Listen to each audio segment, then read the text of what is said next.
Well, you see, courage you have. You know, courage comes from knowledge. Hello, you fellow, ask a question. Look at me. You repeat with me, knowledge. Repeat with me, knowledge. Repeat, knowledge is equal to creativity plus righteousness plus courage. So knowledge comes from courage. Okay? The question, last question here. Last question. The best brain of the nation may be found from the last benches of the classroom. Sir, could you please tell us what made you to believe in the last bench students? Where are you? Repeat your question. The best brains of the nation may be found from the last benches of the classroom. Could you please tell us what made you to believe in the last bench students? Because I was the last bench. Even I do, sir. Sometime on the last bench. Most of the time the first bench. But I felt the last bench and everybody has got some knowledge. Every human being has got some knowledge. A great teacher, a good teacher, his way of teaching, his way of interacting with the student, he doesn't care whether you are the first row or the last row. For him, everybody a student. For her, everybody a student. Okay? So friends, with this I will say, all of you repeat with me that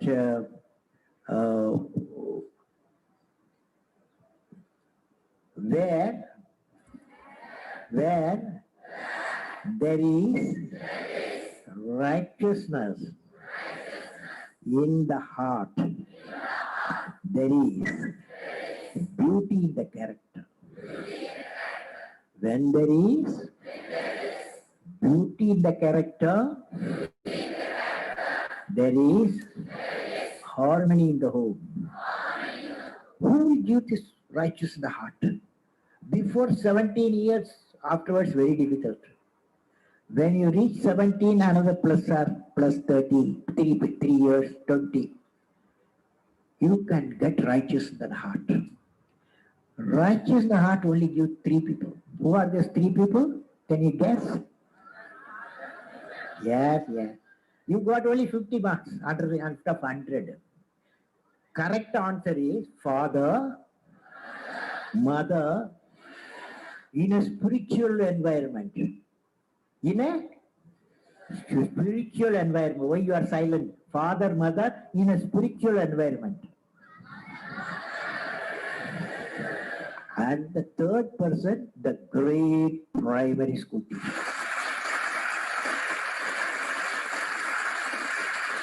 So friends, wish you all the best. God bless you. I want the young people to understand how to manage the failure. If you want to be innovators, I am going to give you what type of characteristic you must have. See, I have a feeling whenever I give something, I feel happy. You want to be you? Not everybody else. By breaking the limits of their imagination, they change the world. Creativity leads to think. When he enters the classroom, my teacher, I see ladies of purity of life. Leaders should work with integrity and succeed with it. Sir, how did you become so great? How did I become so great? That's the question. To become the first citizen of the country and to be the supreme commander of the armed forces, I think इससे अच्छा success story I don't think India में और कोई है.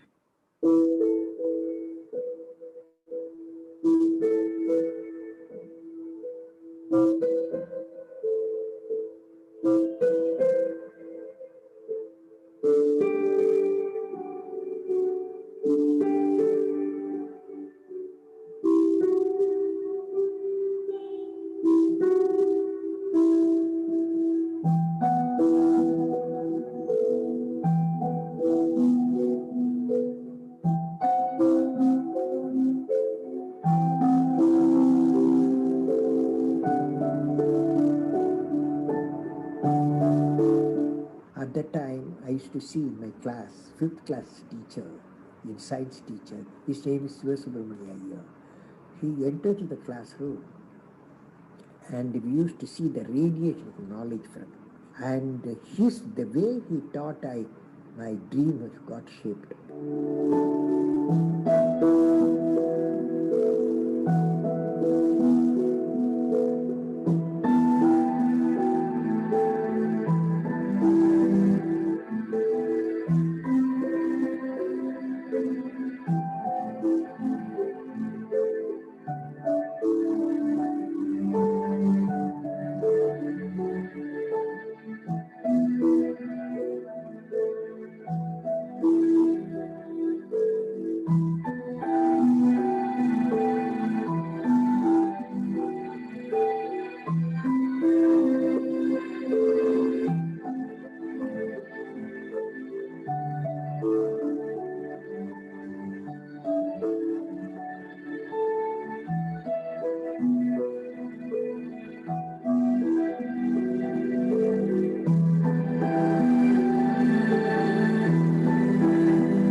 History, at no time have you seen, I will ask all of you, 2,500 years, any time in Indian history have we invaded any country, but reverse has come.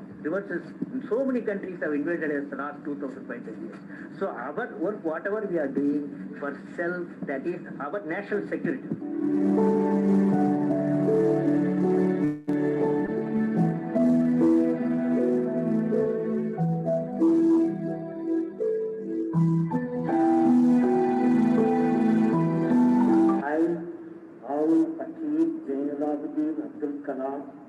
Do swearing in the name of God that I will faithfully execute the office of the President of India.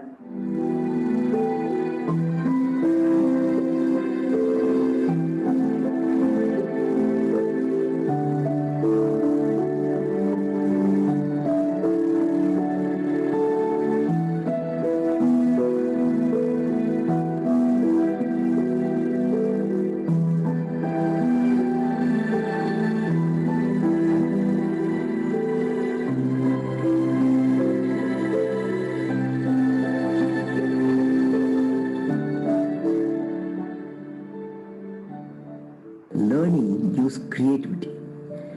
Creativity leads to thinking. Thinking provides knowledge. Knowledge makes you great.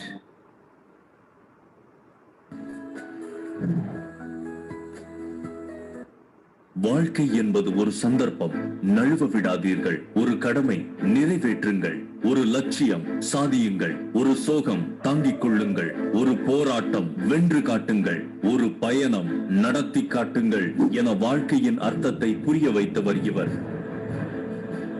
அழகை பற்றி கனவு காணாதீர்கள், அது உங்கள் கடமையை பாழாக்கிவிடும். கடமையை பற்றி கனவு காணுங்கள், அது உங்கள் வாழ்க்கையை அழகாக்கும் என அறிவுறுத்தியவர் இவர்.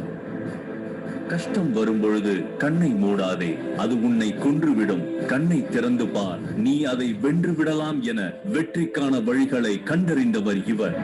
ஒரு முட்டாள் தன்னை முட்டாள் என்று உணரும் தருணத்தில் புத்திசாலியாகிறான். ஒரு புத்திசாலி தன்னை புத்திசாலி என்று உணரும் தருணத்தில் முட்டாளாகிறான். இவ்வாறு நாம் முட்டாளா இல்லை புத்திசாலியா என்பதை நமக்கே பாடம் புகட்டியவர் இவர். பொறுமையை கடைபிடிக்க கற்றுத்தந்த இன்னொரு காந்தி இவர். போதனைகளை சொல்வதில் இன்னொரு புத்தன் இவர். நியூட்டனும் ஐன்ஸ்டீனும் கலந்த அறிவியல் வித்தகர் இவர். இந்திய விண்வெளி வளர்ச்சியில் அசைக்க முடியாத, அழிக்க முடியாத இடத்தை கொண்டவர் இவர். இவர் பத்ம விபூஷன், பத்மபூஷன் மற்றும் பாரத ரத்னா விருது பெற்ற டாக்டர் APJ அப்துல் கலாம். சிறு வயதிலேயே இவரது குடும்பம் ஏழ்மையில் தள்ளப்பட்டாலும் தனக்கான தன்னம்பிக்கையாலும் தனித்துவத்தாலும் தன்னை நிரூபித்தவர் டாக்டர் அப்துல் கலாம். பள்ளி நேரம் போக மற்ற நேரங்களில் செய்தித்தாள் விநியோகம் செய்தவர். பின் நாட்களில் தலைப்புச் செய்திகளில் வருபவர் இவர் என்று அன்று அவருக்கு தெரியாமல் இருந்தது. ஏழ்மையில் வாடினாலும் தன் கனவுகளை யாருக்காகவும் விட்டுக் கொடுக்கவில்லை. இயற்கையின் மீது காதல் கொண்டவர். இயற்பியலை கற்று பட்டம் பெற்றவர். 1960ஆம் ஆண்டு வானூர்தி அபிவிருத்தி அமைத்தல் பிரிவில் DRDO விஞ்ஞானியாக தன்னுடைய ஆராய்ச்சி வாழ்க்கையை தொடங்கிய அப்துல் கலாம் ஒரு சிறிய ஹெலிகாப்டரை நமது இந்திய ராணுவத்திற்கு வடிவமைத்து கொடுத்தார். அதன் பின் இந்திய விண்வெளி ஆராய்ச்சி கூடத்தில் அதாவது இஸ்ரோவில் தனது ஆராய்ச்சி பணிகளை தொடர்ந்தார். SLV செயற்கைக்கோள் ஏவுதலில் மிக முக்கிய பணியாற்றினார். 1963ஆம் ஆண்டு முதல் 1983ஆம் ஆண்டு வரை இந்திய விண்வெளி ஆராய்ச்சி கூடத்தில் பல முக்கிய பணிகளை செய்தார் அப்துல் கலாம். 1980ஆம் ஆண்டு SLV-3 ராக்கெட்டை பயன்படுத்தி ரோஹிணி 1 என்ற துணைக்கோளை வெற்றிகரமாக விண்ணில் ஏவச் செய்தார். இது இந்தியாவிற்கே மிகப்பெரிய சாதனையாக இருந்தது. 1981ஆம் ஆண்டு இந்தியாவின் மிகப்பெரிய விருதான பத்மபூஷன் விருது அளித்து கௌரவித்தது மத்திய அரசு. பின்னர் 1997ஆம் ஆண்டு பாரத ரத்னா விருது வழங்கி பெருமைப்படுத்தியது. 1999ஆம் ஆண்டு போக்ரான் அணு ஆயுத சோதனையில் முக்கிய பணியாற்றினார். அப்துல் கலாம் இந்திய ராக்கெட் படைப்பின் பிதாவாகவும் போற்றப்பட்டார். இதுவரை 5 ஏவுகணை திட்டங்களில் பணிபுரிந்துள்ளார். பிறகு ஜூலை 11ஆம் நாள் 2002ஆம் ஆண்டு இந்தியாவின் 11வது குடியரசுத் தலைவரானார். 2007ஆம் ஆண்டு வரை மக்களின் ஜனாதிபதி என்று எல்லாராலும் அன்போடு அழைக்கப்பட்டார். ஒரு பேட்டியில் தனது ஆசைகளை பற்றி சொன்ன அப்துல் கலாம் தான் ஆசிரியராக பாடம் நடத்தி கொண்டிருக்கும் போதே உயிர் பிரிய வேண்டும் என்று ஆசைப்படுகிறேன் என்று சொன்னார். அதே போல் ஜூலை 27ஆம் நாள் 2015ஆம் ஆண்டு ஷில்லாங்கில் உள்ள இந்தியன் இன்ஸ்டிடியூட் ஆஃப் மேனேஜ்மெண்ட் மேடையில் பேசிக் கொண்டிருக்கும் போதே மயங்கி விழுந்தார். Creativity leads to thinking. உலகமே போற்றும் அப்துல் கலாம் தன்னுடைய பொன்மொழிகளாலும் கவிதைகளாலும் வாசகங்களாலும் நம் நெஞ்சங்களில் நீங்கா இடம் பெற்றிருக்கிறார். யாடும் ஊரே யாவரும் கேளீர், which means I am a world citizen. Every citizen is my own kith and kin. He said 3000 years back. ஐக்கிய நாடுகள் சபை APJ அப்துல் கலாமின் பிறந்த நாளை உலக மாணவர் தினமாக அறிவித்தது. கனவு காணுங்கள் என இளைஞர்களின் கைகளில் இந்தியாவை ஒப்படைத்து சென்றார் கலாம். பொறுமையை கடைபிடிக்க கற்றுத்தந்த இன்னொரு காந்தி கலாம். போதனைகளை சொல்வதில் இன்னொரு புத்தன் கலாம். நியூட்டனும் ஐன்ஸ்டீனும் கலந்த அறிவியல் வித்தகர் கலாம். கவிதைகளில் வசனங்களில் நல்ல எண்ணங்களை சொல்லித்தரும் என்றும் ஒரு சிறந்த ஆசான் கலாம். வெல்வோம், சாதிப்போம், வேதனைகளை துடைத்தெறிவோம், உன்னால் முடியும் என நம்பினால் நீங்களும் ஆகலாம் இன்னொரு அப்துல் கலாம். செய்தித்தாள் விற்ற செய்திகளின் நாயகன், மக்களின் ஜனாதிபதி, அணு ஆயுதத்தின் அதிபதி, தூங்க விடாத கனவு காணுங்கள் என்று கனவு கண்ட கனவு நாயகன்.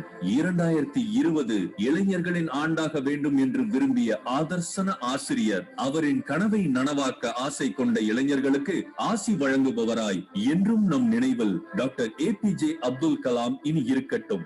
எவரும் சாதிக்கலாம் என்று நம்பிக்கையூட்டியவரின் ஆசைகளோடு இனி துவங்குவோம் ஒவ்வொரு நாளையும். ஒன்றை மட்டும் நினைவில் கொள்ளுங்கள், நமது பிறப்பு ஒரு சம்பவமாக இருக்கலாம், ஆனால் இறப்பு ஒரு சரித்திரமாக மட்டுமே இருக்க வேண்டும்.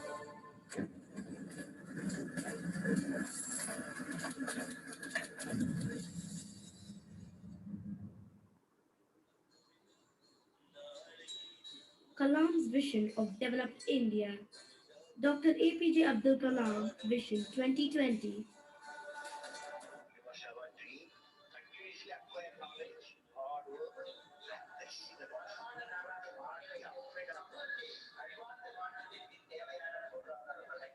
Are the future of the country. He wanted young children to dream high and have very high aspirations, as he always believed that one can achieve bigger only if one can dream bigger.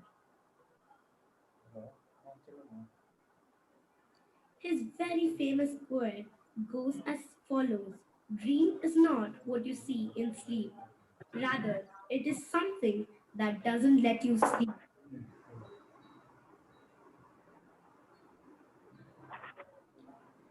Dr. APJ Abdul Kalam's vision for India was to transform India into a developed nation by 2020. But Am I unfortunately, audible, Raju? we are still developing. Yes, sir. So, okay, now my audio and the video is okay.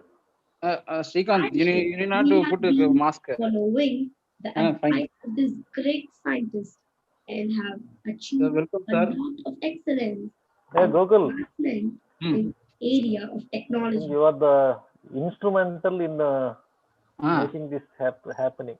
He has also Sir, let it happen at first. every No simulation issue, no issue. It should will have happen here. vision. Yeah. It will be Once Gokul is deciding, means it will vision. happen. ஐயோ எந்துக்கு sir Where is our chairman? It was That's what his idea Rajiv, of making Rajiv, Vision 2020, but he was such Rajiv Singh. that he did not want to take the credit for it, and he wanted it to be named as Vision of the nation India and not Kalam's vision. Rajiv, Every underdeveloping nations like to get the mode of developing nation, and every sir, developing nation right, needs sir. more kind of development. Dr. You Kalam asked Rajiv Singh to follow up with our chairman to join him at 4:45 itself. Sir. Right. Anyway, Forget. Srikanth, I think Srikanth is with Raju only. in No, all both are the same there only. areas. That's right. So Rajiv Singh should follow and he has to bring him 4:45 to come inside. Exactly. Like last time, because he only has to deliver welcome address, na sir. Exactly.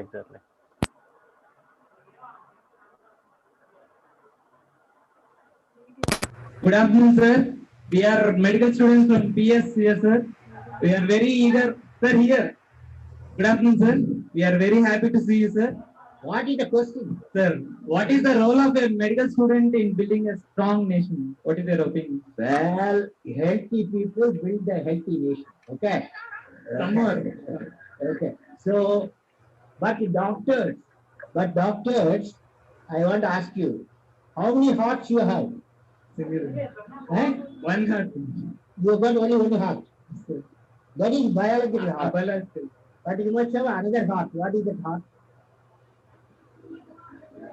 Kind heart. Kind heart. All doctors should have kind heart and biological. Okay? Thank you very much. 1979, SLU3, I was the project director, mission director. Computers with the whole, don't launch it. I bypassed the computer, I launched the system. Instead of putting the satellite in the, I don't know. he put in the bay of the, how we manage the failure.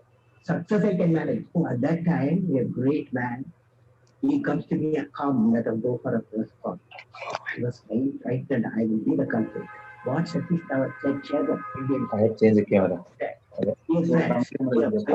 That camera I changed. Okay. Scientists, staff. Okay, now view. So the next year there's a. You must try once. So he took the whole day. With our teams. When he succeeded, so Down said, you go and conduct the press conference. It means when the failure occurred, the leader took it up. When the success came, he used his team.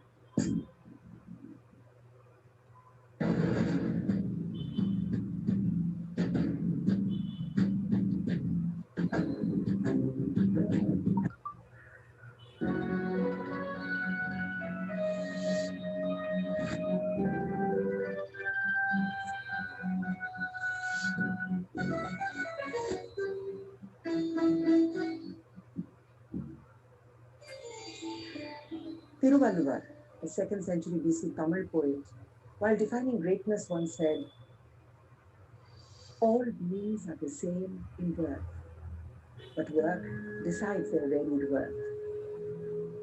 The next few minutes are dedicated to a man who through his hard work and dedication rose high to achieve greatness and to claim a piece of space to his own name.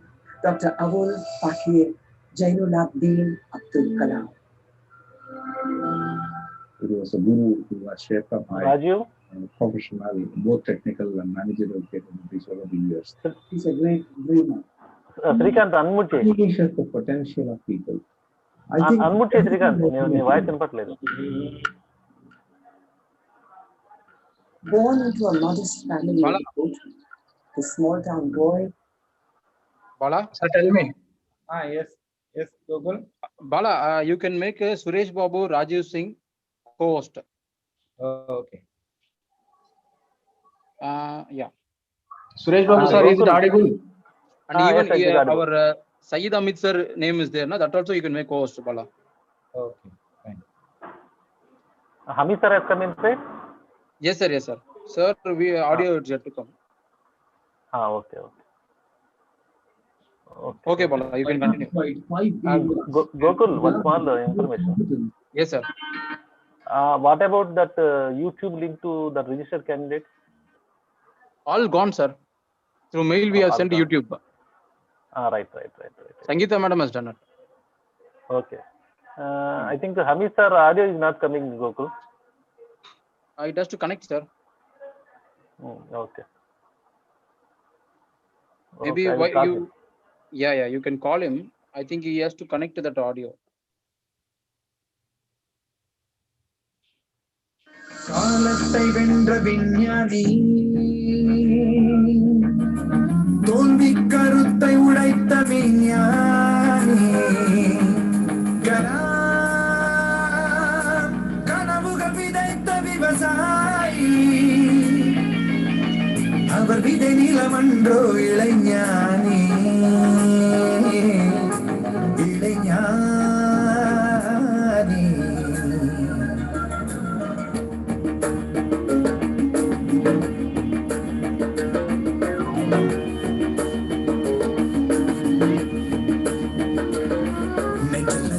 விதையை ஊன்றி வைத்தே உன் அறிவெனும் வெளிச்சத்தை ஊற்றி வந்தார்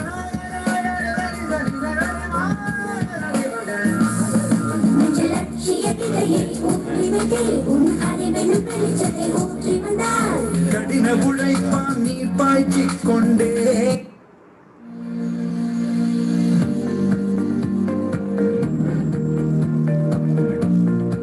Space missions are complex and risky, more so for a mission to Moon and other planets.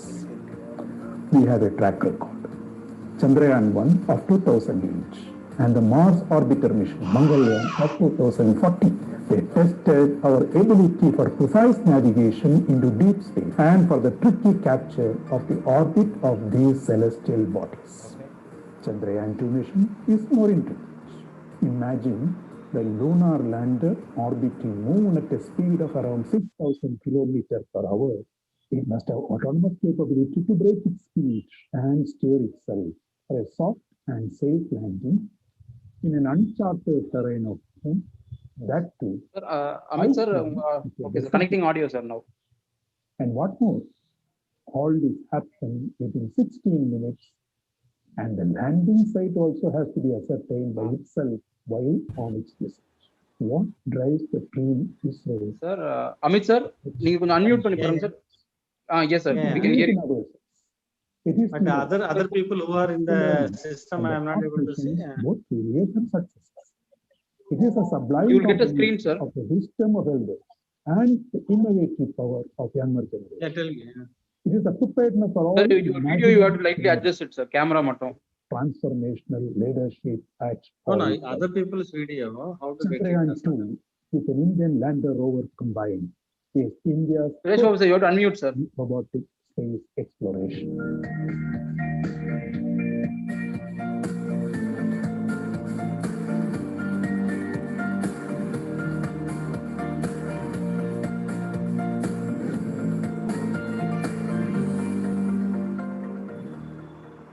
Top video is there, participants is there, share is there. Which one I have to press now? Our biggest driver is to create benefits to society, scientific community, and the country at large. We do not rest on past laurels. We constantly look at the future and seek new challenges in everything we do. A lot of hard work goes into conceiving, planning, and executing the program. Now right now you are showing the video of Gaganyaan yes, video. sir, yes, sir. Has been Sir, once we stop the video, you can see everybody, sir. And we hope to continue building strong, mutually beneficial relationship with every step we take forward. With the finger, you have to move left. Yeah. I am staying. Okay.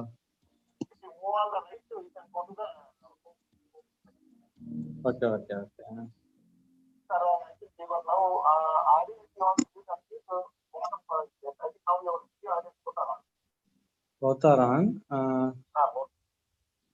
I have to select. UrsaGo Satellite Center, URSC, the lead center Now for it is. satellite building to meet the national grid needs, is geared up for yet another landmark mission, Chandrayaan 2.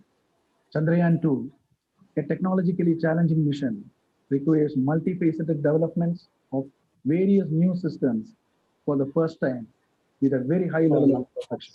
It is called Chandrayaan 2 is a 3-in-1 integrated spacecraft for 3,846 kg, comprising of an orbiter around the moon, Vikram the lander, and Is horizontal orientation better or which one is 14 better? science instruments in Chandrayaan 2 will provide useful data to the scientific community.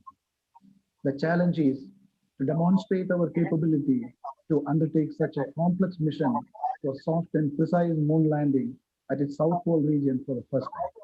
Several cutting-edge state-of-the-art indigenous systems were conceived and realized in the areas of navigation, guidance, control, onboard autonomy, precision sensors, throttleable liquid engines, intricate communication Camera wide, involving orbiter, lander, rover, and ground systems, robust thermal control This is systems. okay. It's not for talking time. This must be okay. Isn't it? The mission sequence involves meticulous planning of series of earthburn maneuvers, translunar injection, series of lunar burns, lander separation, lander descent, and touchdown. Talking time, this must be okay. Rolling out of the lander on moon surface.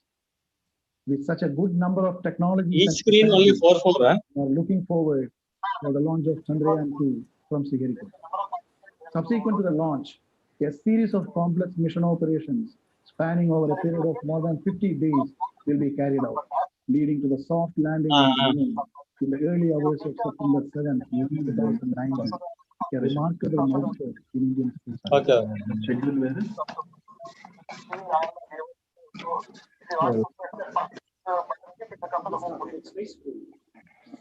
Okay, no problem.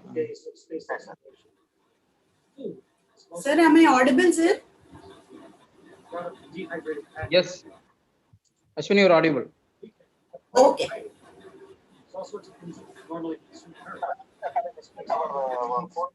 Yeah. No, I am in some other phone actually because that was not coming. So we decided to use tortillas. Why? Mostly it's because bread takes crumbs. You eat them on earth, crumbs fall down to the ground. But here, crumbs are just going to float away. On the other hand, tortillas that use are heat treated, especially packaged with an oxygen-free environment. And both Rajiv, thanks to that process. you can unmute. Yeah, can you hear me? Yes, Rajiv. You can just again send our Zoom link to all people. Zoom is on. Which, our group? Our group, yeah. Already you have sent. Okay. Okay,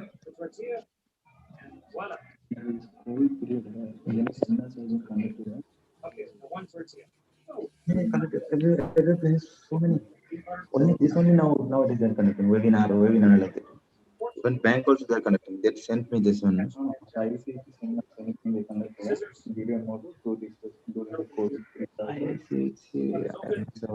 yeah, connected. They have sent the secretary now my email. They are sending invitation. Instead of the bubble sticking on the top, because it's gravity bubble floating in the middle. Okay, all closed up. Envelope, peanut butter and honey's ready.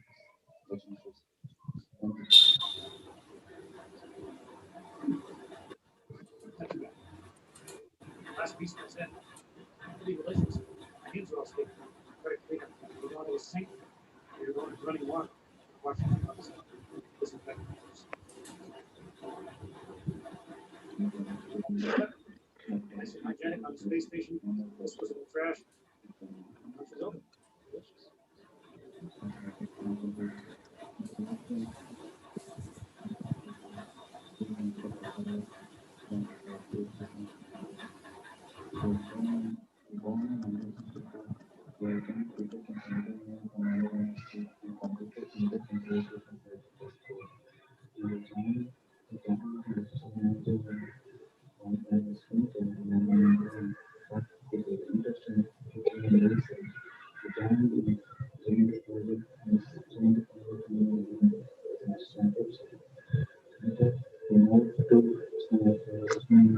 People have to join me. Nobody is there yet. See?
Seven, 6, 5, 4, 3, 2, 1, 0. Five Research seconds. பண்ணு.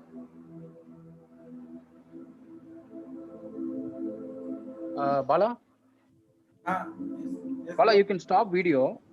You can make our Kanagaraj sir co-host and Professor Venkata Basavara co-host.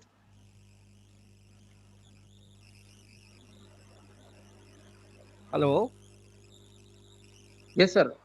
Basavara sir, welcome, sir. Yeah. Thank you. Duraraj sir, welcome, sir. Thank you, sir. Gokul, sir.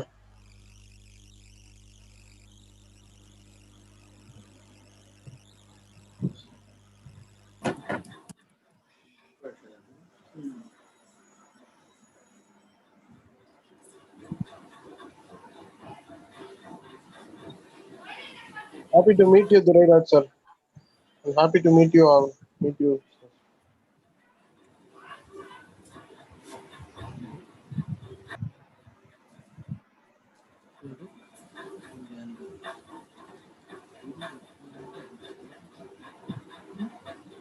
Hello.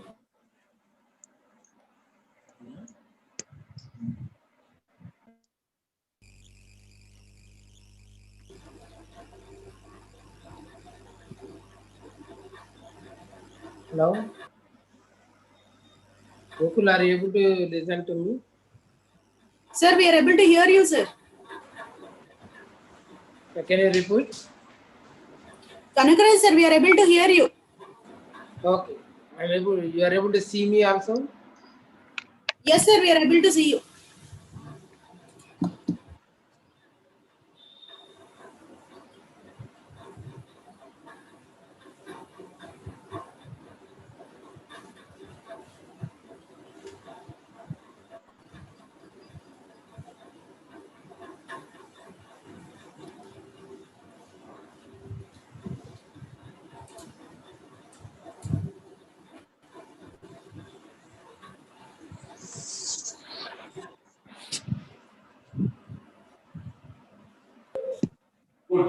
Kanagaraj sir, good evening.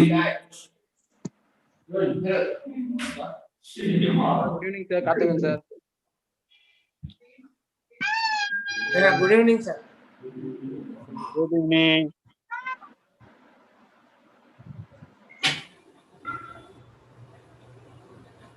Hello. Yes, sir. Saxena, sir. Good evening. Good evening. Good evening. How are you?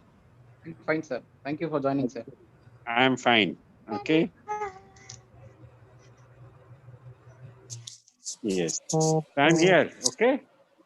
I will switch off my mobile video. Yes, sir. Yes, sir. Our Basavaraja sir already joined. Sir is inside. Good evening, Kanakaraju and Professor Karthikeyan. Good evening. Yeah, Kanakaraju sir. Good evening. Good evening. Yeah.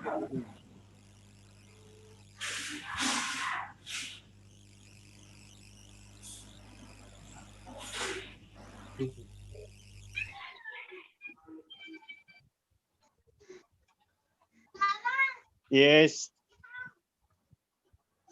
क्यों रो रही है baby?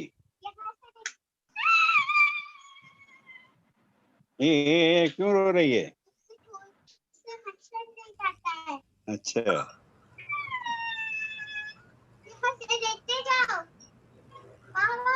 Yes, yes.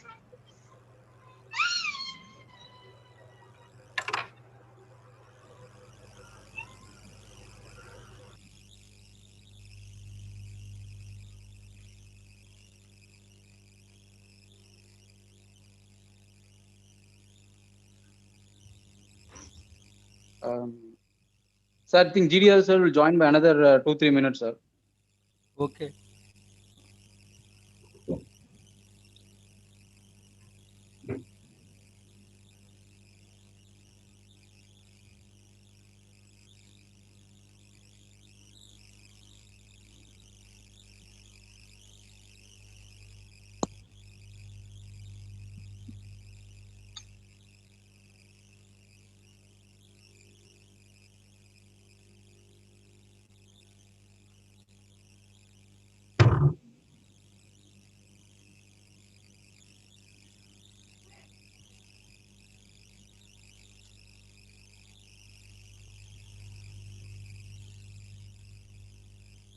Gokul, my audio is clear?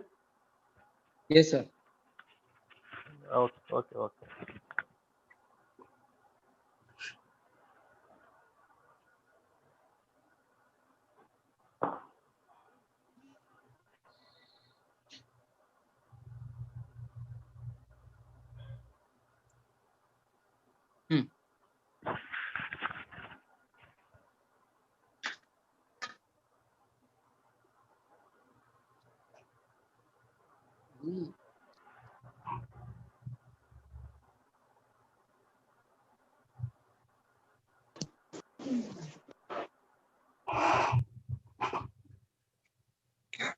Sir, Kanagaraj sir.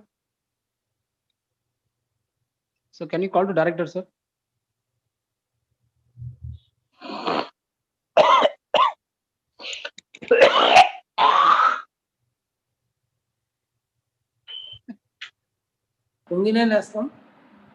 I have just called him, sir. Sir said he will join. Okay.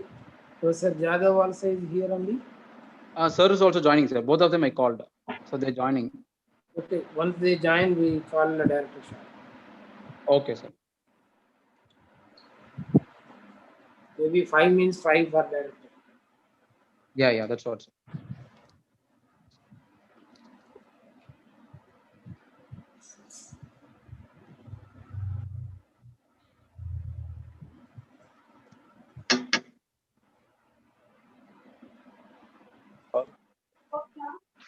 I didn't talk. I did not talk. Gokul, I think most of our chemical engineers are joined, Gokul.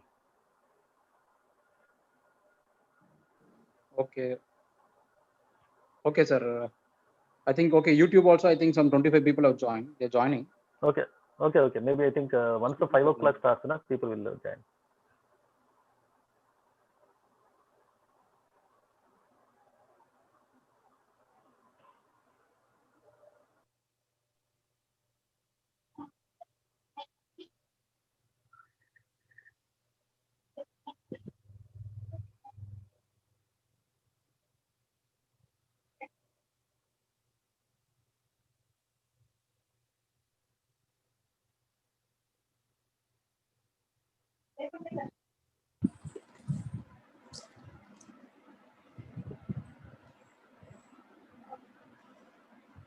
Good evening, Mr. Kanagaraju.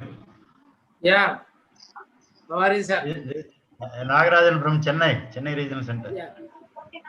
How are you, sir? I'm fine. Congratulations. Yeah.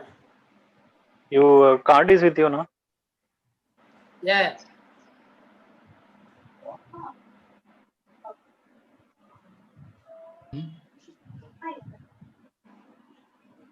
Good evening, Gokul. Sir, good evening, sir. Thank you, sir, for joining. Yeah, thank you. Welcome.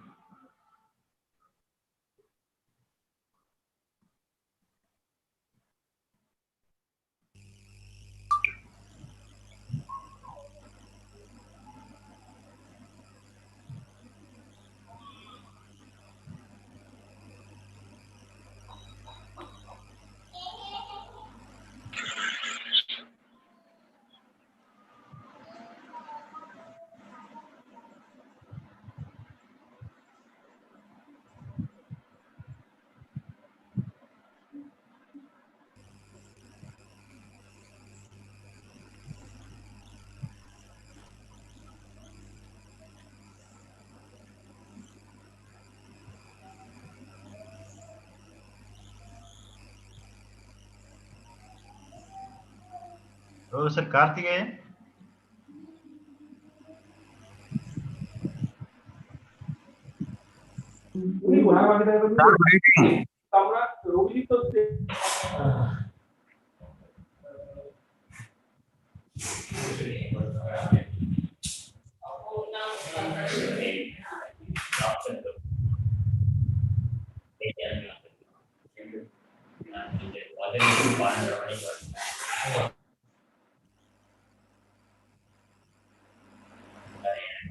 Narayan sir, good evening. Good evening, Karthikeyan. எப்படி இருக்கீங்க? சௌக்கியமா? என்ன sir? சௌக்கியமா இருக்கீங்களா? சௌக்கியம் sir.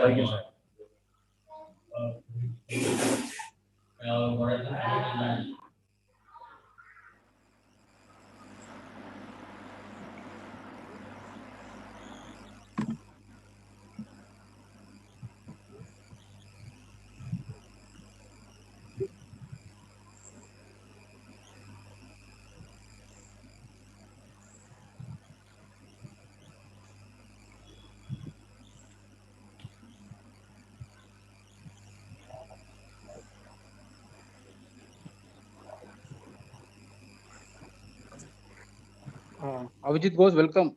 Secretary from IICH.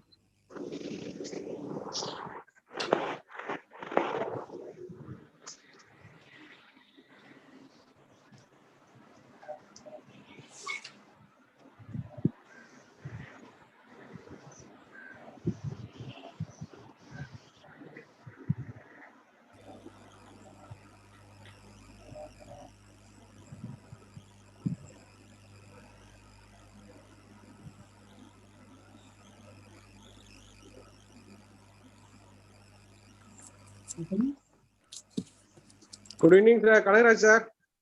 Praveen ji. Good evening, sir. How are you, sir? Good evening. Good evening, sir. Good evening. Fine, sir. Rajiv Singh. Good evening to you all. Bala, good evening. Good evening, sir. How are you?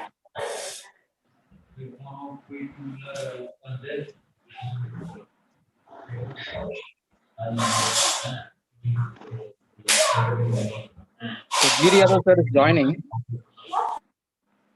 The other members, I think, can mute. Some noise is coming. Sir, Kanara sir, I think now you can call, sir. Director sir. Yeah. Professor Jadhav is there, no? He will ask first question. Yeah, I have joined. Yes, sir has joined. Balamurgan. GD Yadav sir, good evening. Sir, Good evening. sir. Good evening. Good evening, sir. Professor GD Yadav, sir. Good evening. Yadav sir as a co-host. Yeah, I'm very fine. Yadav sir, good evening. Good evening. Good evening. Good evening, I will- everybody. Good evening. Good evening, sir. Sir, good evening, sir. We are ready. Sir, is Ponginan sir has joined in any other name here, sir? Okay. So the director sir is joining now, sir. Yeah, he said within 1 minute he will join.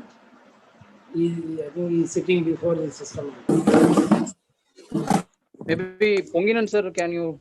I have tried him. I'll call him. Yes, sir.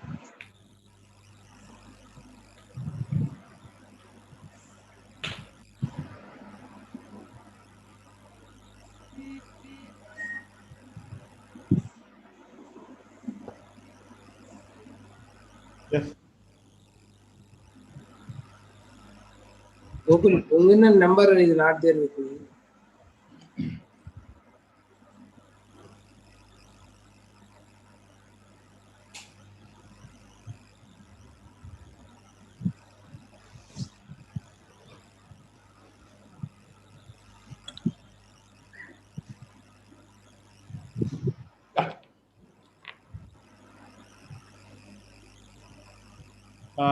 Dear Kanagaraju, I am.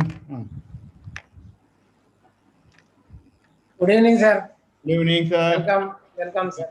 Okay. How are you? So welcome, sir. Welcome, Gokul. Good, thank you. Sir, Mr. Rajarajan is the director SHAR. Maybe you can, or if you can see him.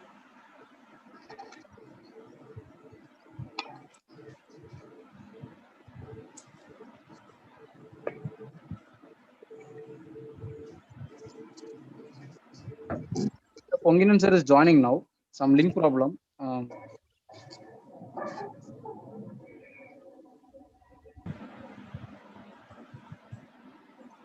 Sir, shall we go ahead, sir? Ponginan may join, maybe he's having some technical problem. Okay. I leave it to you.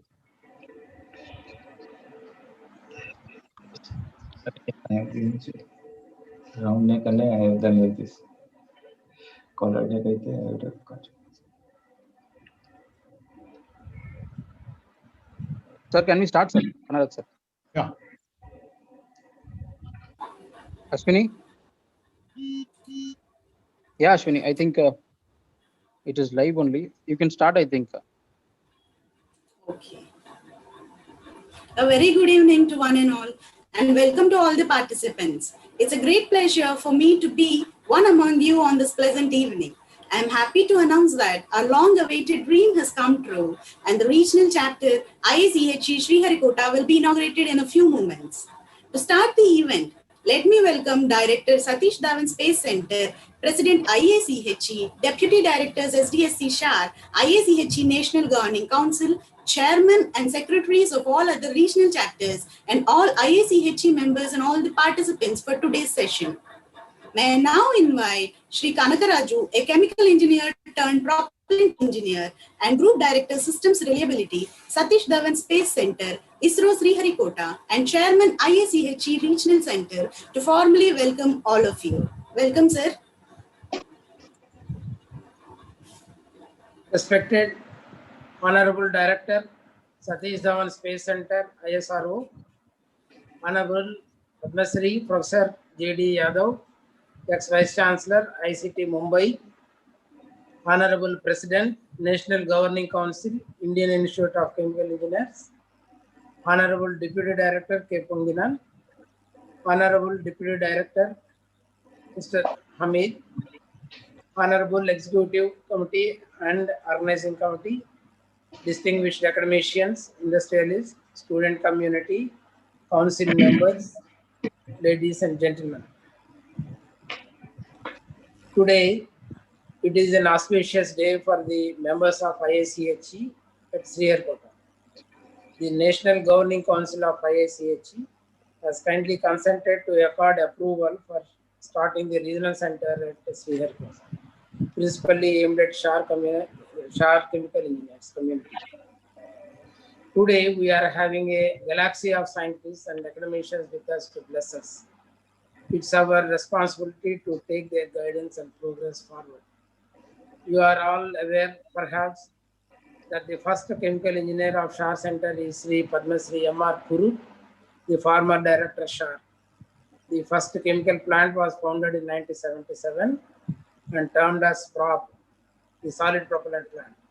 Started with 1 to 2 tons per annum capacity to support the first generation SLV and SSLV rockets, the ASLV rockets.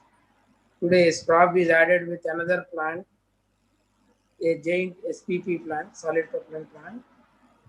Together, the center is having a capability of producing 5,000 tons per year, and which is on par with any international space agency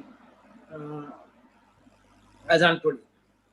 We are having a little 200 kg mixer, explosive mixer in 1977, and today we are looking for 10,000 kgs mixer, an ambitious one. Such a sharp chemical engineers expanded their scope in width and depth. And in this occasion, having a regional center may be a good initiative, especially when we are trying to share our knowledge and expertise and skill to the nation. I swear that with all our expertise, through regional center, we be the part in the stream of nation. We strengthen the capabilities of Indian chemical engineer per se. We both. Thank you all. Asini? Thank you, sir. That was a very warm welcome indeed. Now, I request Sri Srikant, Member Organizing Committee, to introduce the Venkata Basavarao, President IICH, a commendable chemical engineer, to the participants. Good evening to one and all. It's my privilege to introduce today's guest of honor, Professor V. Venkata Basavarao, President, IICH National Governing Council. He born in 1964. He has done BTech in Chemical Engineering from Andhra University and completed MTech and PhD from IIT Kharagpur. He has joined as an assistant manager in Bharat Dynamics Limited in 1991. But with his interest in teaching and research, he has joined as an assistant professor in JNU College of Engineering, Anantapur. Later, he moved to Usmania University College of Technology as an associate professor in 1997 and became professor in 2005. Professor Basavarao, he is a recipient of Young Scientist Award by AP State Council for Science and Technology for the year 1998 and Best Professor Award for the year 2008 and Best Outstanding Chemical Engineering Award for the year 2009 by Hindustan Lever India Limited. He has published 11 national and 32 international journals. Professor Basavarao is a life member in IICH and Indian Society for Technical Education. For IICH Hyderabad Regional Center, he served as Treasurer and Secretary. He was Joint Organizing Secretary for Chemcon 2002. Currently, he is a President IICH National Governing Council. Under his presidency during this COVID pandemic period also, so many seminars conducted in video mode. Now, I will welcome Professor Basavarao to deliver his presidential speech. Thank you. Am I audible? Yes, sir. Yes, sir. You are audible. So, good evening to all. Sri A. Rajarajan, Director, Satish Dhawan Space Center, SHAR, Sriharikota. Padma Shri Professor G.D. Yadav, former Vice Chancellor, University Institute of Chemical Technology, Mumbai, and also past President IICH. Sri Syed Ahmad, Deputy Director, SPROB and SPP. Sri A. Prasadarao, Deputy Director, SR. Sri K. Ponginam, Deputy Director, LSSF. Sri P. Kanakaraju, Chairman, Sriharikota Regional Center, IICH. Sri Rajiv Singh, Honorary Regional Secretary, Sriharikota Regional Center, IICH. Professor M.V. Rao and Sri Praveen Saxena, both Vice Presidents of IICH. Dr. Avijit Ghosh, Honorary Secretary of IICH. Professor N. Balasubramaniam, Professor Karthikeyan, Council members, and other office bearers of IICH and IICH Council members and EC members of Sriharikota Regional Centers and Council members from Sriharikota Regional Center and other zones, ladies and gentlemen. At the outset, I am happy to note that ISRO SAR Sriharikota will be the 42nd regional center and joining to IICH and being inaugurated today. Indian Space Research Organization ISRO is one of the well-known space research and development organization in the world. It comes under the Department of Space, Government of India. All of us know yesterday, that is on 7th November 2020, India's popular satellite launch vehicle in its 51st flight PSLV C-49 successfully launched EOS-01 along with 9 international customer satellites from the first launch pad of Satish Dhawan Space Center, Sriharikota. So let us congratulate the team for their remarkable achievement. IICH plays in its records and appreciates the efforts of the scientists from the ISRO Sriharikota. Nation feels proud of SAR for its wonderful, excellent space contributions in fulfilling all satellite missions, including the Chandrayaan. And before giving the briefing about regional center activities, now let me brief about IICH. Indian Institute of Chemical Engineer was born on the eve of the Indian independence during the days fomenting with nationalistic aspirations. Dr. H.R. Roy, the great visionary and pioneer of chemical engineering education in India, along with few others, stalwarts, felt the need for such a forum within the country to spread chemical engineering education and to foster the interest of the IICH profession in general. So a modest beginning was made on 18th May 1947 in one room of Jadavpur University, Kolkata, with 30 members and a little fund and a small infrastructure. The IICH has come a long way since today. With over 30,000 members on its roll, the institute has emerged as an important national platform overseeing the interest of the academicians and the industrialists in the multidisciplinaries of the chemical engineering. Its activities are spread across the country through its headquarters and 42 regional centers as well as 166 student chapters. Over the years, Institute has emerged as the FX professional body of chemical engineering professionals in India and has developed a distinct profile of its own. As a matter of fact, IICH is always molding itself and playing a proactive role to keep up with the dynamic needs of the economy and the society. Nevertheless, the basic objectives of IICH remain largely unchanged since its inception, which is described in its Memorandum of Association. The administration of the institute is governed by an All India Council. The day-to-day activities and functions of the institute is carried out with the assistance of the staff at the institute headquarters in Kolkata. The headquarters located in 5-storied building of the IICH's own at the Jadavpur University campus is equipped with various modern facilities and amenities. And coming to the activities, each year the institute confers a large number of awards and prizes to honor eminence as well as to nurture young talents. These awards have been instituted with endowments from leading industry houses, media enterprises, and R&D organizations. The awardees indeed cover a wide spectrum of scientists, esteemed industrialists, respected academicians, meritorious students, and talented research scholars, etc.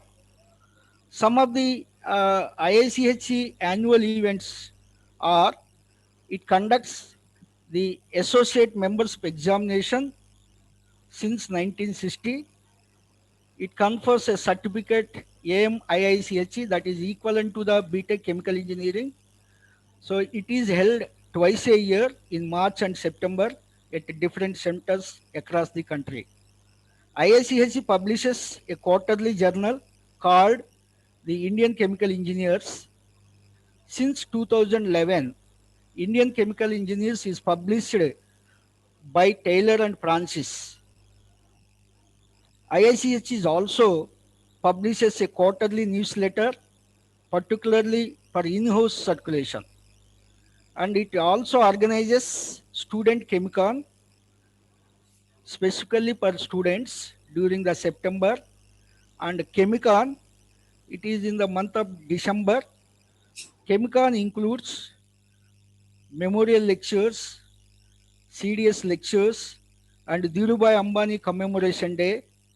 And during the Chemicon, IICH confers a large number of awards and prizes to honor eminence as well as to nurture the young talents.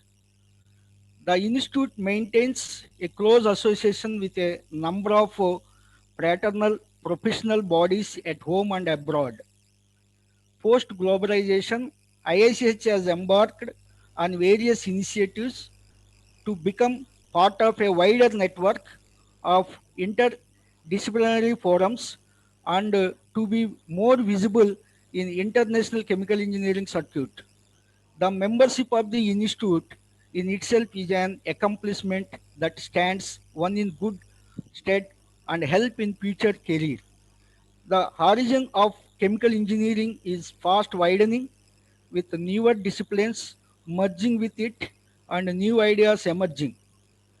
As a member of the institute, one gets plenty of opportunities to share the platform with many well-known academicians and established professionals in one's field.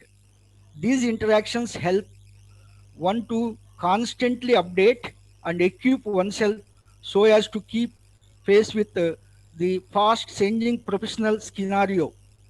Equally important, as one becomes a member of this network of the fellow professionals and multifarious connections, one can derive rich dividends of future ones and professional goals.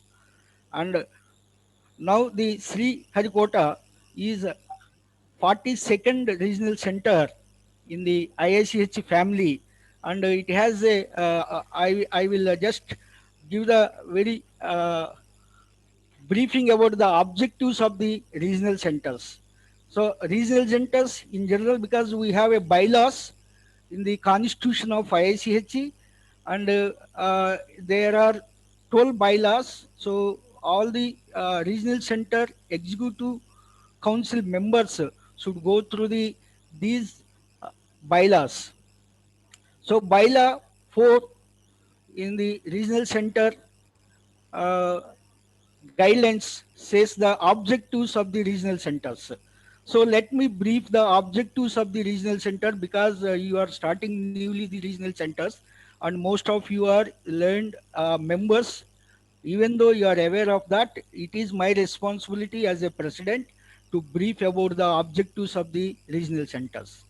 So regional centers specifically includes the following objectives: to arrange the meetings and conferences of the regional center, to discuss of chemical engineering and related fields of interest, to arrange lectures, counseling, film shows, etc. related to the chemical engineering profession to the members within the jurisdiction of the regional center, to arrange the refresher courses on subjects of interest to the chemical engineering profession, to arrange seminars, workshops, symposia on the topics of the interest to chemical engineering, and to promote interaction with other regional centers and organizations, to arrange excursions and plant visits of interest to the members of the regional center, to extend the services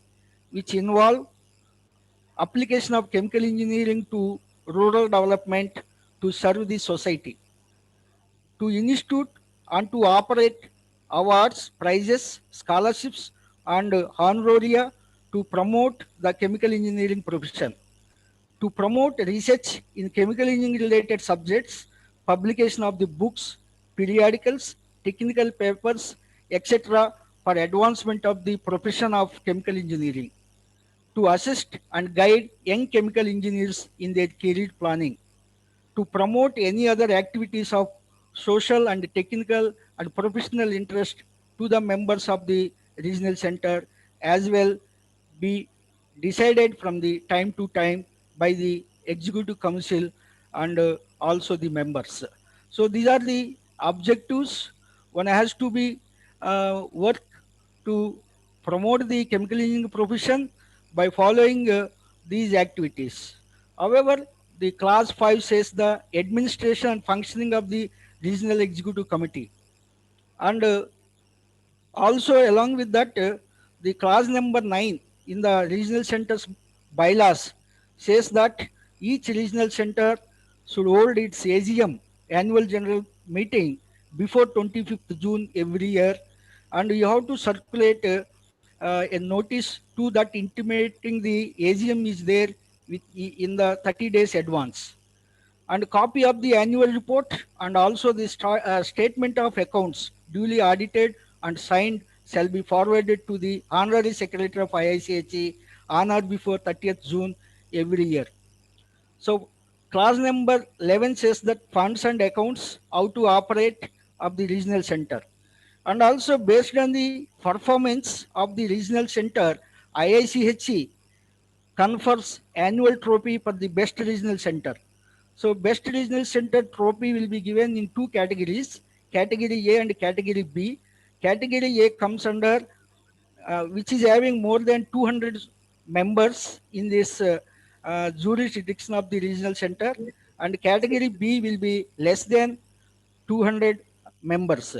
So category A will have one best regional center trophy, and category B have two best regional center trophies.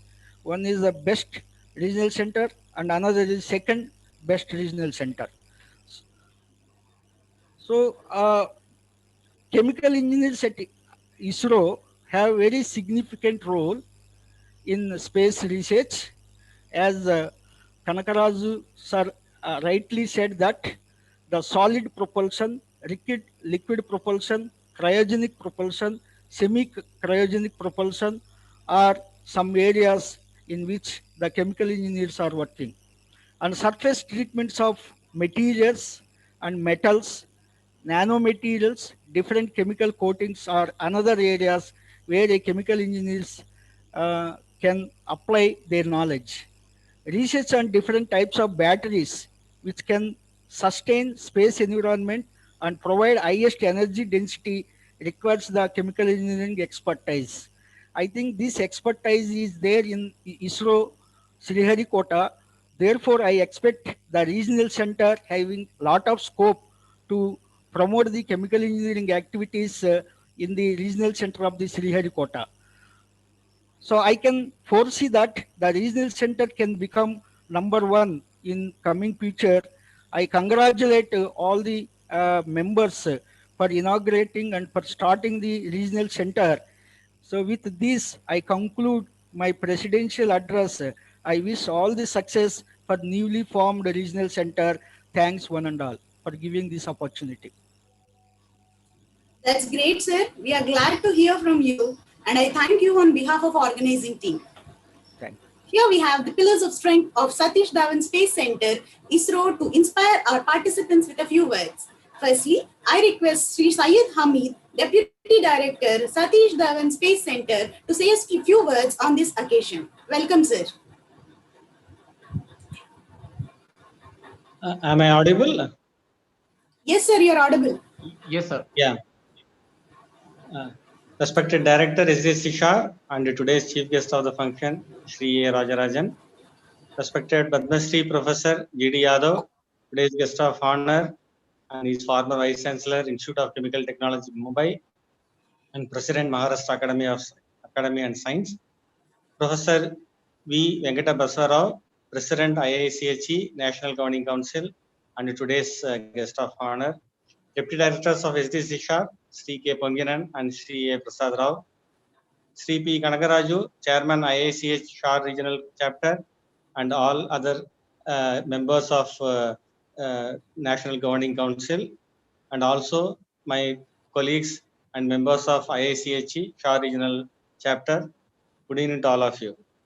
I am very glad to note that National Governing Council of IICH has approved the formation of Shah Regional Chapter, and it is being inaugurated today. ISRO has got a very reliable and strong solid propellant technology, and all of the launch vehicles of ISRO are using solid rocket motors as boosters and also in upper stages. This technology is developed indigenously and from the scratch. It started with we started using the solid propellant technology in a very small rocket like Rohini rockets, weighing only 75 kgs, and now we are able to produce a very reliable and gigantic 200 class SRM for GSLV Mark III vehicle. This technology evolution is a result of pursuit of excellence by our engineers and scientists, and particularly chemical engineers constitute majority of them. As we say, solid propellant technology, I consider as both as an you can say as a engineering technology, as well as it is kind of an art to have a very reliable system.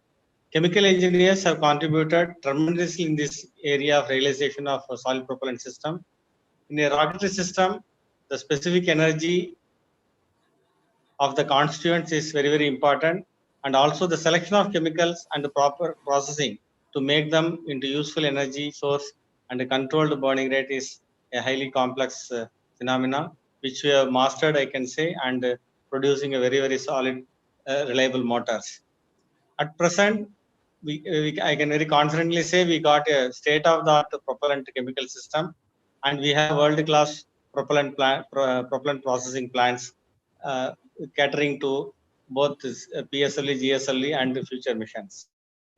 It is to be noted that constant improvement in solid propellant processing area is a key factor in development, and especially chemical engineers shall put their ideas to make the propellant processing more safer and more efficient. Some of the areas which our SHAR IICH chapter needs to address to further strengthen the solid propellant technology is developing, ensuring the raw materials as well as the propellant processing more consistent. What are the, because basically because the propellant processing or raw material production is in a batch way of making ingredients. So there is a dispersion when from the batch to batch, and we need to ensure that this batch to batch variations are tightened and brought to very closer level, so that the properties like mechanical properties or ballistic properties achieved are very consistent with the requirement of a reliable solid rocket motor. Towards this, they need to relook into the various processing parameters, various alternate technologies to realize the material, and such aspects our engineers need to focus. And I sincerely hope with this new chapter and with collaboration with all other chapters of IICH, they will be in a position to do it. Another area is how best to increase the solid propellant loading. Right now, we are loading around 88 to 89% of solid propellant loading we are doing into a propellant system, and how to further increase it to get more specific energy and density. These are all the two. This is going to be a very challenging one. It is not simply even a few percentage increase is going to cause complex propellant processing difficulties. So how do we disperse these higher solids into the binder system, and how are you going to get the homogeneity of with the higher solid loading. All these things are going to be very challenging one, and chemical engineers plays a major role in resolving these type of issues in future. They need to, instead of continuously using the existing technology, they need to look into how to improve on the existing process parameters and technologies to get a better specific impulse of our solid propulsion system. And one of the important thing is how do we control the various parameters of the propellant ingredients, particularly like particle shapes and sizes, and also the dispersion which we notice in the binder system. All these things are need to be addressed properly, and we need to further strengthen our system to have a good solid motors, particularly when we consider for a Gaganyaan system. And also we have to look for a new catalyst, and we are using continuously a single catalyst as a control to control the burning rate of the solid propellant. We need to look for alternate material to see that we'll be having a better control over the propellant burn rate. And next thing is getting into new technologies like nanomaterials. How do we use these nanomaterials into the propellant system? This is definitely is required to increase our energy, specific energies and specific impulses. And the other area which is now coming up due to increased environmental awareness is the green propellant. We are all know that our solid propellant system, the exhaust consists of chlorine and hydrochloric acid, chlorine components, and the carbon monoxide, etc. How do we reduce these things? How do you move from conventional propellant system into a green propellant system, where how to use the technologies such as scavengers or neutralizing agents or nitroamine compounds to realize the system, and particularly for a huge rocket motors like S200 or S113 or S200. In a very small scale, it may be possible, but at a higher level and with a very big motors, how it is to be done, there is a challenge involved with us. And there are a lot of solvents and a lot of spraying adhesive components we are doing, and these components are all spraying elements or solvents are all highly carcinogenic in nature, and we need to come out of these things, and we need to develop alternate raw materials to ensure that our propellant processing is more safer and more reliable. Uh, and these are all I felt the important areas where we need to address. And the other thing is, as Mr. Kanaraja has told, we are started processing the solid motors with 1 ton batch type of mixers. Then we gone into 2.5 ton, 4.5 ton. We are now planning to double the mixing capacity, and this is just not going to know the same technology of propellant raw material feeding or propellant mixing or such things, or can be just multiplied and done it. So how do we there is a lot of scope for our propellant engineers, chemical engineers, to develop some innovative method of feeding the raw materials, feeding the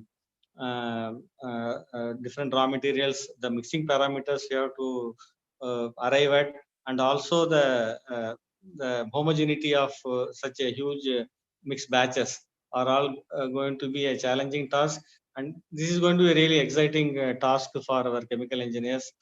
And also towards improving because we are handling very highly hazardous chemicals, how do we improve the propellant processing system, or how do you by incorporating automatic system? Definitely we have done a lot of innovation in our propellant processing, but innovation never stops, and we need to further improve with the support of that the All India National Governing Council. All the members or experts are all available now. Our team can interact with all those members, and they can see that a very good workable system is achieved to overcome our process related issues. With this, I feel I am very of the strong opinion that this forum will play a very important role in resolving many issues, developing very new propellant systems and formulations, and with very good exchange of ideas between the different forums, they will be able to achieve all those things. And I wish all the best for this newly formed forum. Thank you very much. Yes, sir. Ashwini is there? Okay. Thank you so much, sir, for your enlightening felicitation address. Definitely, I think the IICH will take up much more improvement in the coming days with your enlightening words. Thank you so much, sir, for joining here. Let me welcome our another important Deputy Director of SHAR, Ponginan, sir, to deliver his felicitation address for our IICH Regional Center in Inaugural.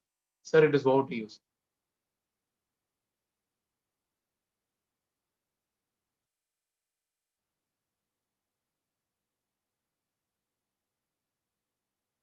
So, Ponginan, sir, I think you have to unmute, sir. Yeah, it's unmuted. Yes, sir. Are you hearing now? Yes, sir, we are hearing you, sir. Okay, good evening. I'm sorry, I think your power went off, so you will not get video clearly. First of all, I'm happy to be part of this. Respected Mr. Jha, Mr. Baswarao, Mr. Rajarajan, who is presiding the function, Mr. Syed Hamid, Mr. Kanagaraju, Prasad Rao, and all other participants taking part in this particular regional chapter inauguration. Being the liquid stage servicing system NDT chief, I'm very happy that one chemical chapter being regional chapter for chemical engineering being formed, and this will go a long way. And since our entity is handling liquid propellants like UDMH earlier, now it is UH21 unsymmetrical dimethyl hydrogen, N2O4 nitrogen tetroxide in liquid form, monomethyl hydrogen, and mixed oxide nitrogen as a earth-storable propellants. Then the cryogenic part, we handle liquid hydrogen and liquid oxygen, and of course as a servicing fluid as liquid helium and as well as liquid nitrogen.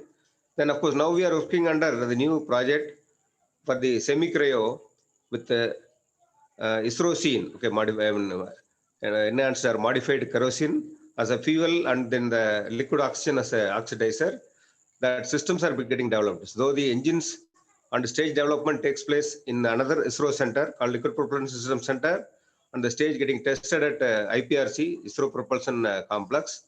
And in Sriharikota, the propellants are handled, conditioned, and again filtered. Again, it is conditioned, and the stage is cryogenic stage or semi-cryo stage, or the liquid propellant stages, soluble stages are filled with the accurate quantity, and the chemicals are being handled.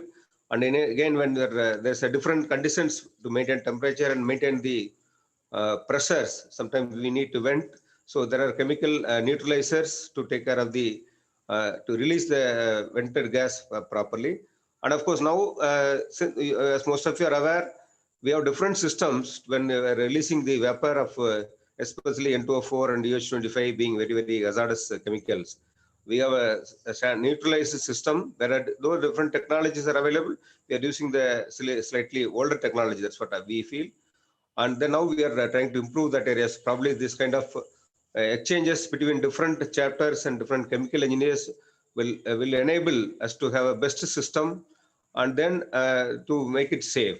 And now the world is moving towards semi-cryo, which is and some more green propellants like LOX methane, that kind of greener propellant. So we are working, and we are also trying to have the systems to handle those propellants. And this chapter, I think, in my opinion, will go a long way to have a good exchange of information, technical information, good interaction among the chemical engineers, not only chemical engineers, in combination of chemical engineers and other disciplines of engineering, also mechanical engineering, also to help the systems and materials, proper materials to handle, to take care of all the minor issues, and towards the, again, the improvements towards further, because continuously we are supposed to improve and make our systems much better, efficient, and it is supposed to be a lot of flexibility and user and operator friendly. I take this opportunity given to me to wish the regional chapter to go a long way in the engineering field. And quite some time, though we have a lot of institutes for mechanical engineering and electronics area, and chemical area also is picking up now, and it is already there many places. I'm very happy Sriharikota also starting a chapter of chemical engineering regional chapter, and it's going to, I'm sure it is going to one of the leading chapters in as among the regional chapters. I take this opportunity to wish all this chapter long live and contribute for the nation as well as the organization in a great way. Thank you very much for the opportunity. Yes, sir. Thank you. Thank you so much, sir, for your presence as well as your address. Definitely, I think the chemical engineer will contribute in our LSSF area also. With both the felicitation from our deputy directors of SPLOB, SPP and LSF. Thank you so much for both the deputy directors who joined this outset of evening and giving the felicitation address for our Sriharikota Regional Center inaugural. With this outset, it's a time I think we have come to the session. Before our inaugural address to be delivered by our Honorable Director STCHR, we ask our director to declare the inaugural of this regional center to be open. Sir, with your kind words, sir. Thank you, Gokul. I hereby declare that the Regional Center of Indian Institute of Chemical Engineers declared open, and I hope all the best wishes for this one. Thank you. Yes, a small video clip is going to be there. Yes. After your declaration, thank you so much.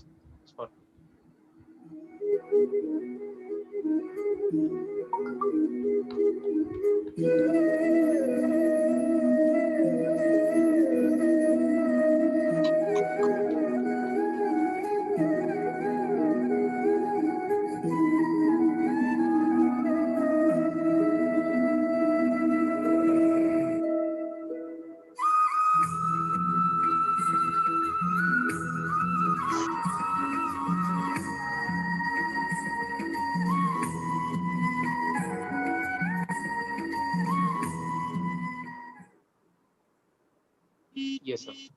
Thank you so much, sir. With your words, we have inaugurated today our 42nd regional center.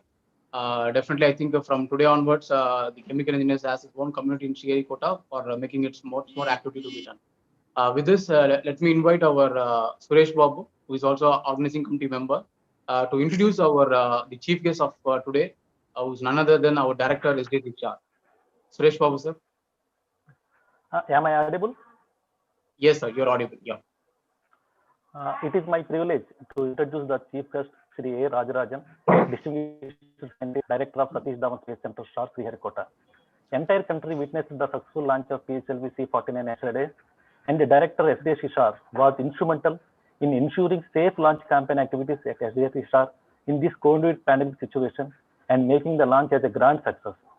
As a Director of Satish Dhawan Space Center, his priorities is on fruition of solid motor production and the launch complex infrastructure to meet the ISRO's increased demand of launches, including launches of human space programs, that is Gaganyaan and SSLV.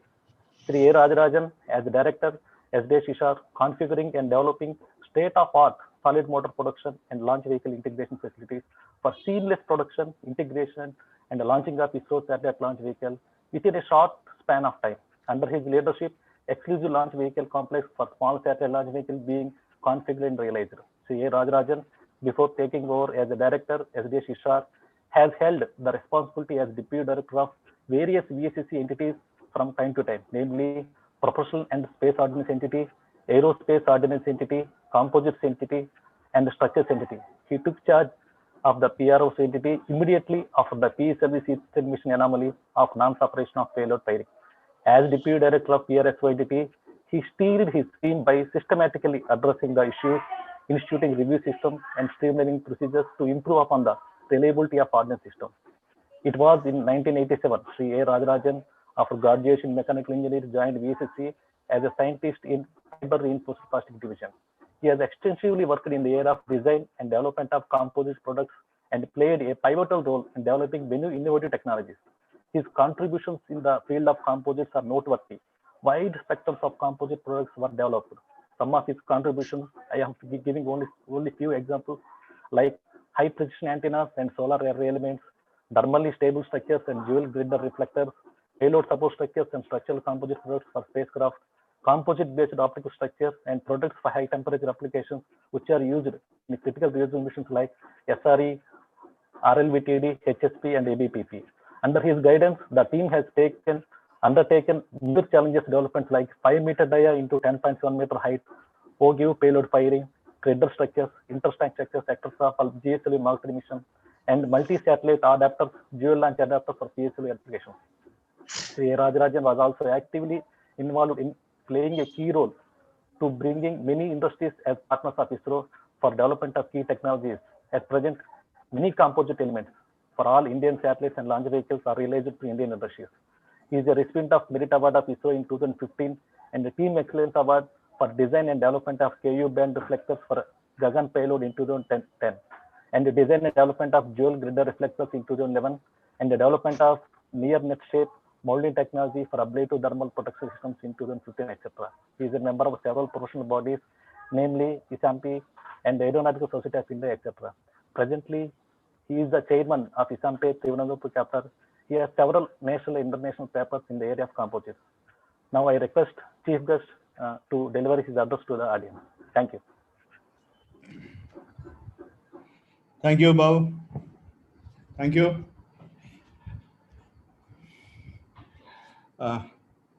Most respected. Am I audible? Yes, sir, you are audible, sir. Yes, sir.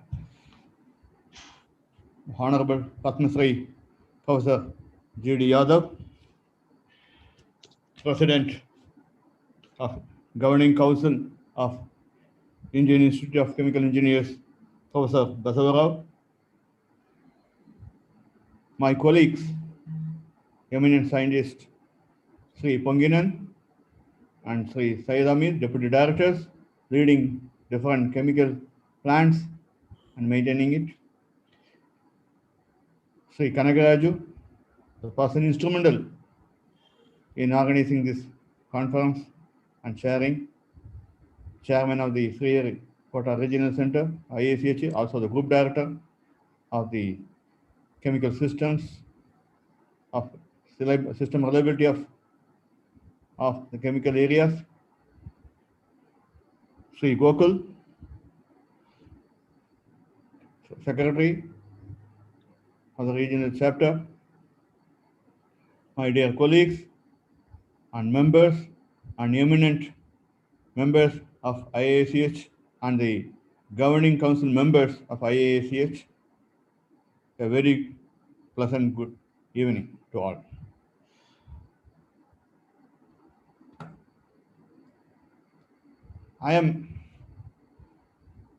It is indeed heartening to note that the chemical engineers in Satish Dhawan Space Center has discussed and formed and shown evinced an interest to create a community, and that too under the umbrella of Indian Institute of Chemical Engineers and in the name of Sriharikota Regional Center. And I also thank IICH for recognizing such a regional center. It's heartening to note so that the exchange of ideas can be much more fruitful. I am also happy to be part of this. I am not new to IICH, as you by this time would have known. From the day I joined in 1987, my life and my work has intervened with a lot of chemical areas, as I was dealing with the glass fiber, carbon fiber, Kevlar fiber, its resins, aging studies, bonding, so many structures, both for spacecraft and launch vehicle and as well as for some societal needs. That is dental tooth. I was involved in some of the dental tooth also, Kevlar dental tooth. So quite a lot of interactions with chemists and chemical engineers, because developing a chemical and then giving the engineering part of the chemical engineering plant. And even I used to remember the visits I used to make to SPRAG in 87 because it's one of the first chemical plant in nature. Even though it's a casting operation, which is a lot of mechanical, but there's a chemical engineering involved, and many chemical engineers. Many of them I know as uncles because I had some interaction with a lot of people even before I joined. I was during my studies. Many of the facilities and putting and doing a chemical engineering is an awesome job because it's highly risky, has to be done with a lot of passion.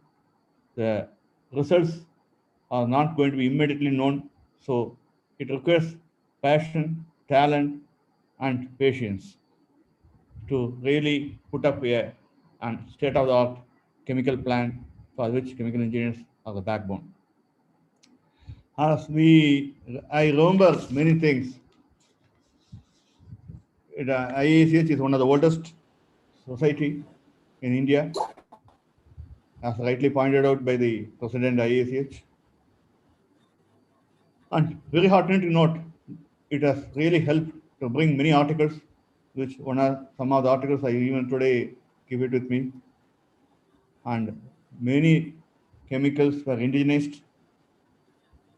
The indigenization part is just a first step, whereas putting up a plant to produce them economically and store them in a proper way and then to be applied is altogether another ball game. And we are very proud to say SGS Ishar had an excellent chemical plant in doing the casting operations as well as storing the highly explosive, explorable and fuels and oxidizers, which is supposed to be maintained 24/7 without even dropping a single safety norms. And storing liquid hydrogen and liquid oxygen is yet another nightmare which has to be tackled properly. Chilling systems, holding rare chemicals, many chemicals which should not lose its quality itself requires a marvelous engineering talent, and that I'm proud to say that SGS Ishar is definitely having. But not resting on the laurels and not resting on the many issues, we have to further improve and go on make. I was always used to tell my friends when I was in Vikram Sarabhai Space Center, how do we go about improving chemical indigenization, and SGS Ishar, which has to give the backbone, give life to that development. When the research is happening in VSSE, there is an application research to be carried out in SGS Ishar. And how do we vigil in this way? For this, I am definitely sure and confident that this forum, Regional Center Forum, will help them in discussing the issues and finding out methods of how to make use of the chemicals being developed elsewhere and how to put it in a proper way. So I request this forum to have a good discussion, put up a lot of seminars, discuss with eminent people across IICH all over India so that we get meaningful. When during the pandemic situations came, we are short of alcohol, rather reagent, and we have to sanitization requirement because we are spread over like 2/3 of Chennai. Our chemical engineers really came forward, put a makeshift plant and started making chemicals, combining them and giving the real isopropyl alcohol in the required quantity for the reagent, which was very handy during throughout this launch campaign activities. We didn't buy even a single one from outside during the last phase, even though we bought some of them to take care of this. So this is the talent available. We innovate. So such innovation should come as a routine with the people's mind putting together and discussing many issues. So in that effort, I hope this forum will also cater to that kind of requirement so that our in-house requirement is met. It is not that this kind of passion and institution started by our SDSC Shah chemical engineers or other people associated, other engineers and other scientists associated with it. It all came because of the pioneering activities done, as my dear colleague Sri Syed Hamid rightly pointed out, in developing the action. Many stalwarts, starting with MR Korup, putting a plant and deciding that it should be at SDSC Shah because it's in a remote area, and carrying out all these activities in a proper manner. We have to salute them for doing such an activity, and followed up by many scientists thinking of. Because why I know this inside story of chemical plants? Because my neighbors were chemical engineers who worked on battery seals, and Mr. Dorairaj, who was also in Sharp for 7 years, worked on chemical engineering plant. And I had some interactions with the PSG college and GCT college in chemical engineering areas. That's how my interest showed. And it really helped when I worked on fibers and the resin developments and polyimide developments. Definitely the polyimide tubes requires a chemical engineering capability to really put up a plant. With my knowledge, I introduced giving the mechanical structural knowledge onto that, how to do the winding and other things using that polyimide tapes and other things. And we had tubes in our launch vehicles to carry the liquid hydrogen and liquid oxygen. That speaks of a wonderful combination of different fields of chemical engineering, chemistry, and mechanical engineering, structural engineering put together, realizing a applicable product. And now there are many chemicals, like during hot summer, some chemicals are developed which will prevent any material catching fire. But somehow we are finding it very difficult to industrialize it in economic terms, because the cost is one. We can develop, but how to industrialize it? So I request, with the knowledge that we have in our place, we can quite find out, work out here, on paper at least, how to realize such chemicals in an economical manner and give it to any industries who are willing to use. This also can be looked at it. As we develop, SDSR has many requirements. This pandemic situation also creates many requirements which can be looked at and see what are the things which can be used for the societal application. Just some 10% of your time, if please send it for such knowledge, so that it invigorates your inquisitiveness, so that what best I can do with the knowledge that I gained in my chemical engineering and chemistry to use it to the common man's life. That gives you a lot of satisfaction, apart from doing your work in office. Here I have to salute our chemical engineers, especially in ISRO, and also the people from industries and academia for developing a world-class propellant, combination of many resin systems, HPB and so many, and put them in combined and making a very good solid propellant, which even today propels all our vehicles to start with. The glory of such efforts, Abdul Kalam sir, who put it, combined all the casting operations, the composites activity in the first SLV. Many people don't know SLV had many composite stages, including the heat shield to start with, along with the mechanisms, so many things. We started in a small manner. That enthusiasm, the propellant development by stalwarts like Mutnayagam, Gavarikar sir, Rajaram Nagpasar, MR Kurup, so many stalwarts. I can go on tell, evolved in such a beautiful organization, and I definitely Hamid will be like adding many stalwarts in Swab area, so many. And this is indeed, that's what we are in this, and able to do it. Now our job is to how to load it, give it to industry, so the industries of India can take up this job. Many industries have participated. It's heartening to note.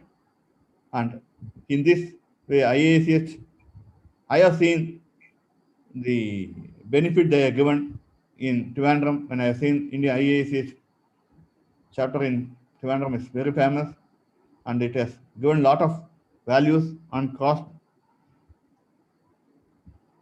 what we call it, informations given through many conferences and one-day seminars, and which enabled the chemical engineers to give us one of the world-class chemical propulsion and other chemistries. Now I request chemical, it is a request the chemical IICH how to realize carbon fiber. In composite, I lost 30 years. We are always dependent upon import. This is the one area where we are yet to indigenize and yet to make it in India. I request, see whether we can do this. Now, in SG Richard, we have many requirements like developing insulators, the sensors for O2, H2, and HEN2, a chemical, this one, both by reaction type or by sensing type, carbon phenolics, ceramics, and unending list. The chemical engineers in SGSC Sharp in general are very specialized, skillful, and poised. I have seen them, the confidence that they have. So the Indian chemical engineering fraternity and Indian nation shall use this special knowledge, and I hope IICH will definitely provide that platform for their ambition. At this juncture, I would say all the best for the regional center, and I look forward to their endeavors for the next few generations. I really want to congratulate Ganaraju to really put life into this, so that we put a method, and also will try to include the nearby industries into this IICH, so that there's a exchange of platform, not only from government as well as the industries also looks at it, so that there are so many industrial zones here who are making toothpaste, soap, Cadbury, so many is eating, all requires chemicals, this one, and we'll get a lot of knowledge. So I hope the executive committee of the regional center and Kanagaraju they are putting their efforts in shaping a regional center, and let them work for many years to come and become a proud regional center, and wish you all the best in the coming years. Thank you. Sir, it's a pleasure to have you with us today, sir. And I thank you on behalf of organizing team for your continuous support for making this event happen. Now, I request Sri Gokul, member organizing committee, to introduce our guest of honor and today's speaker, Padma Shri Professor Ganapati D. Yadav, to the gathering. Thank you, Ashwini. It's very immense pleasure to invite our the special guest, we can say, or the guest of honor, who is going to deliver the keynote address. Everybody is waiting for his keynote address. Thank you so much, sir, for joining from Kolkata to here. To introduce our Professor Ganapati D. Yadav. So he is one of the Emeritus Professor of Eminence and J.C. Bose National Fellow of Government of India. He is a former Vice Chancellor and R.T. Modi Distinguished Professor and the Tata Chemicals Darbari Seth Distinguished Professor of Innovation and Leadership, Institute of Chemical Technology, Mumbai. He is also a Padma Shri awardee. Professor G.D. Yadav is one of the topmost highly prolific and accomplished engineering scientists in India. He is internationally recognized by many prestigious and rare awards as an academician, researcher, and innovator, including his seminal contribution to education, research, and innovation in green chemistry and engineering, catalysis, chemical engineering, energy engineering, biotechnology, nanotechnology, and development of clean and green technologies. For 10.5 years, he served as a founding Vice Chancellor and R.T. Modi Distinguished Professor and Tata Chemicals Darbari Distinguished Professor of Leadership and Innovation at the Institute of Chemical Technology, Mumbai, which is the deemed to be university having elite status and center of excellence given by the State Assembly on par with IIT, IISc, and IIScr. He currently holds the titles of Emeritus of Professor of Eminence and J.C. Bose National Fellow in ICT.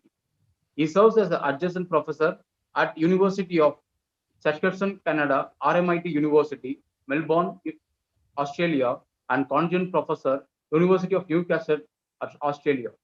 He was conferred with Padma Shri, the fourth highest civilian award by the President of India in 2016 for his outstanding contribution to science and engineering. He is recipient of 2 honorary doctorates. As a Vice Chancellor, he has created many records.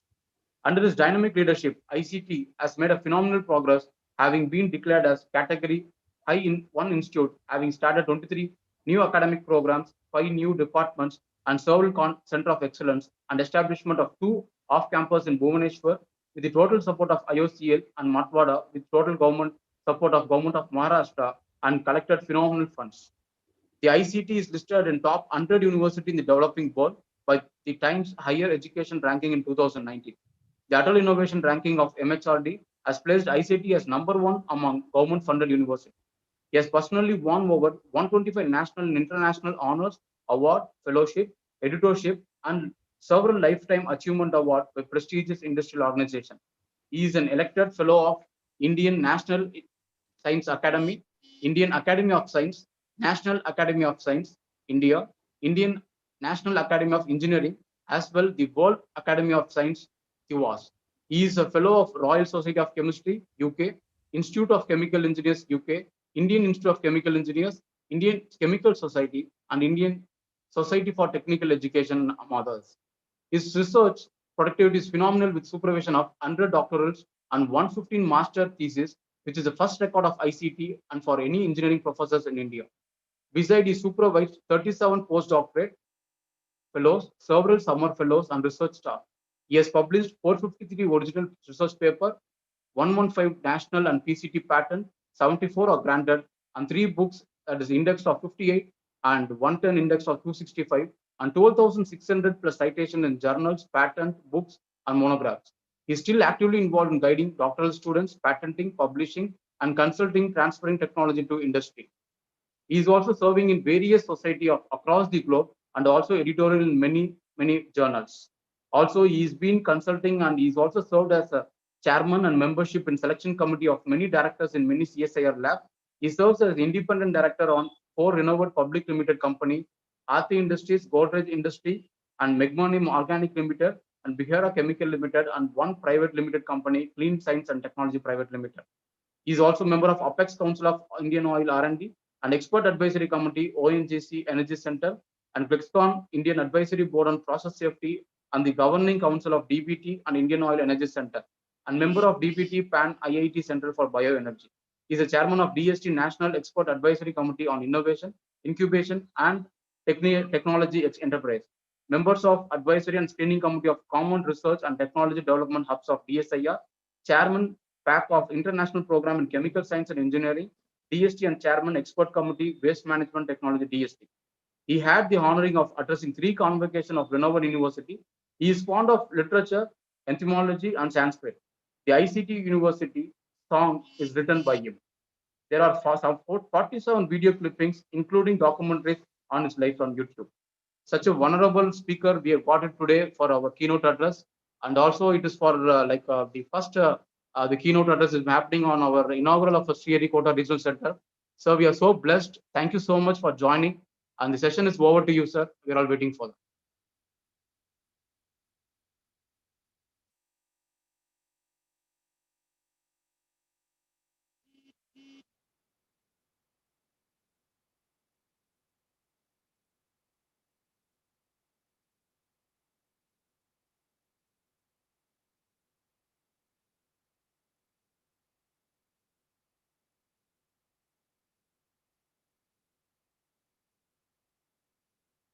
Yes, sir.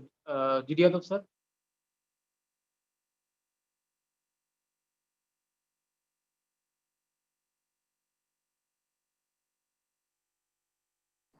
Maybe muted. Just check. Yeah, slide is available. Ask him to remove. Sir, you have to unmute, I think, sir. Over phone, you have to tell him. Yes. Google, you tell over phone. Yeah, yes.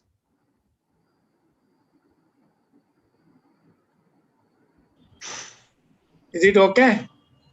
Yeah, it is okay. Are you able to hear, and can you see my slides? Yes. Yes, sir. Yes, sir. Yes. Okay. You have to slideshow, sir. Yeah. Yeah, I'm going to do it. Okay. Thank you, everybody. Thank you so much for inviting me for this great function, inaugural of the. It is 42nd and not 43rd, because you said 42nd. This is the 43rd Regional Center. IICH Sriharikota. So I'm honored to do this. So, at the outset, I must address Sri A. Rajarajan, Director of Satish Dhawan Space Center, Sri K. Ponginan, Prasad Rao, Syed Ahmad, Professor Basav Rao, the President of IICH, Sri Kanak Raju, Chairman of Sriharikota Regional Center, Sri Gokul, and I should not forget Praveen Saxena. He has been instrumental for starting many new students chapters. And so his name is Praveen, that means expert. He's an expert in that. So he has been an expert for IICH. So I'm going to start my lecture, and as I promised to Gokul, that I will talk about relevance of chemical engineering in space program. And so, I heard the ISRO directors, deputy directors, addresses, and they mainly talked about the, fuel, the propellants, and the safety, etc. So I will go beyond that. So today, since it is a formal lecture, let me give you some brief introduction. So today is a new trinity that is called change, challenge, and opportunity. And so, like butterfly, you have to change. And so, if you are constrained in a place, you have to go and find a new place. That means there is obviously a risk, and nothing comes without risk. So even when man went on moon, or the first Sputnik or whatever, there was a considerable risk. And so we live in a materialistic world and need energy in every form to survive and progress. And never have so many compelling technological problems have occupied positions of prominence in our system of values. Every moment something happens unexpectedly, posing a new challenge. Coronavirus changed everything. The way we think, live, meet, behave, or rejoice. In fact, this inauguration was supposed to take place almost 8 months ago. None of this was imagined a year ago. Constantly on our minds is the fear of the unknown and the uncertain future in every activity. A tiny creature, if you may, has held the world to the ransom with devastating effect. So sometimes when we are desperate, we invoke God and we want to know where is his abode. Why? Or many times we say, "Oh God, oh God." So what it means to me personally and many others, when you know God, it is for peace, tranquility, prosperity, luxury, and you believe God is omnipotent, omnipresent, all-inclusive, all-accommodative. And we think he lives in, heaven or others, and we have to go there. So, so what happened many years ago when I was the president of IICH during 2001, I gave a lecture, in Bhubaneswar. I never knew years later I would be opening up a campus there. And that seminar was organized by Industries Association of the Kalinga region. And one of the bureaucrats, he was the chief secretary of the Odisha government. He was a chief guest, and I was in the chair as the president of IICH. And he said, Bhubaneswar will be Cybereshwar. And we don't want any chemical and industry in the state. And actually, the seminar was organized by chemical industry people, and this is what the chief guest said. And luckily, I was the last speaker. And I said, Mr. Secretary, I think you are not understood chemical industry or chemical engineering per se. Nobody wants polluting processes. Okay, we must have green processes. And if you believe that you can, close chemical industry and nobody requires chemical industry, then we'll have to go back to Stone Age and hide our modesty. And so I said, everything is a chemical, and I will prove to you how it is. So I said jokingly that one. And next day, and I said, God is a chemical engineer. And so many people chuckled. But the next day, there was a headline in New Indian Express that a professor from UDCT, that time, ICT, says that God is a chemical engineer. Now, when I came back, and during that was a time when there was a low demand for chemical engineering. Everybody wanted to go for computer and IT and all. So our students in ICT printed T-shirts and printed at the back, God is a chemical engineer. And they distributed these T-shirts. So, and they came to me and they said, sir, we have printed this T-shirt. And I said, very good. So in my next lecture, I said, yes, God is a chemical engineer, but chemical engineers are not gods. So I don't know. Okay, but chemical engineers are not. So yeah, because I said then everybody will have to sit at home. So anyway, jokes apart, there is a YouTube video where I have said this, and this is a very popular video. God is a chemical engineer, and the link is given there. You can see that if you want. So what is chemical engineering then? It is true that chemical engineers are comfortable with chemistry, but they do much more with this knowledge than just make chemicals. And your honorable director said we should make some chemicals, yes. In fact, the term chemical engineer is not even intended to describe the type of work a chemical engineer performs. Instead, it is meant to reveal what makes the field different from the other branches of engineering. So that is one thing. So really speaking, chemical engineering enjoys a special and critical place in scientific and engineering disciplines. It is a highly science-based discipline. So, and it is very accommodating and it is versatile.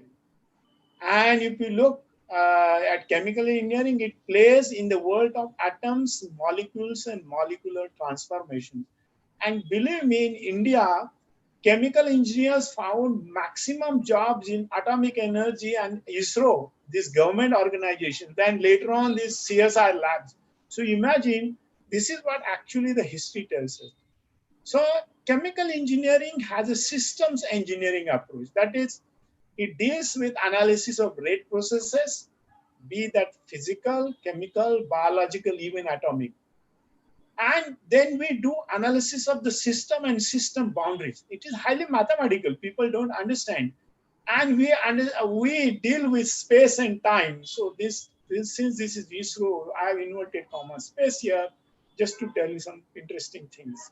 And so there is a vessel or a container or a column, and it could be from a scale of atom to atmosphere, outer space, for instance. So all that, so we do analysis of material and energy flow with reference to a system. So it is a systems engineering approach.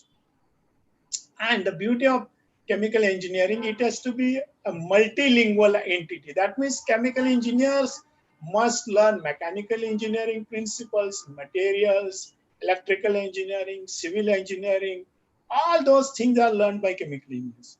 So that means it's a talk comfortably with all branches of science, engineering, mathematics, medicine, and technology. And so this particular slide, which I have shown here, includes the kinds of jobs chemical engineers do, the systems they handle, and whether it is atomic, micro, meso, macro, nano, name it. Everything what is shown in this slide, it deals with chemical engineering. So since it is megascopic, microscopic, mesoscopic, nanoscopic, all that. This is what God is doing, the protector and provider. And that is why I jokingly said chemical engineer. God is a chemical engineer. Okay, so really speaking, what job which is done, God is a molecular engineer. Okay, that is what I say. So the next question is there a beauty charm left in chemical engineering in space programs? Does it have any relevance in space programs? So I'm going to give you some examples. So look at the chemical engineering principles which can be used in space applications. Okay, so so for example, you will study unit operations, unit processes, chemistry, material and energy balance, separation processes, transport processes, mass, momentum, and heat transfer. In fact, in 1950s, when this book on transfer processes was written by Bert Stewart Lightfoot, people realized, oh, chemical engineering is also mathematical. Okay, till that time, they did not think that chemical engineering is mathematical. Thermodynamics and cryogenic engineering, chemical reaction engineering, multi-phase reactors, microreactor engineering. While we have to deal with all sorts of chemical and allied industries, plant design, material and process safety and risk analysis, process control and automation, material science and technology, including nanomaterials, polymers, composites, food and pharmaceutical technology, biochemical engineering and biotechnology, mathematical modeling, including CFD, chemical process economics, and environmental engineering, including how to handle space debris. So all principles of chemical engineering can be used in space programs. And so, for example, you already talked about the propulsion system, whether it is liquid propulsion or solid propulsion or cryogenic propulsion, all that. And of course, the surface treatment of various materials and metals and different chemical coatings, all that is done by chemical engineers. And of course, research is going on different types of batteries, which can sustain space environment and provide highest energy density. And so, for example, ISRO and chemical engineering, many of you are chemical engineers working in ISRO. And in fact, you normally advertise on their website for requirements of chemical engineering graduates. And earlier, Dr. Vasant Gowarikar, who was in ISRO, he was a chemical engineer, and many others. However, what is surprising to me that chemical engineering is not included in the program run by the Indian Institute of Space Science and Technology. That has only 2 undergraduate programs and about 17 postgraduate programs. But unfortunately, the most accommodative discipline, chemical engineering, is not included. I think they should look at it. In fact, when the director met me about 3 years ago in Trivandrum, I told him that you should include chemical engineering because it's a very versatile discipline and all your programs have chemical engineering components. Okay. And at the same time, you look at the chemistry because chemistry and chemical engineering are interlinked. And so chemistry of future is interdisciplinary.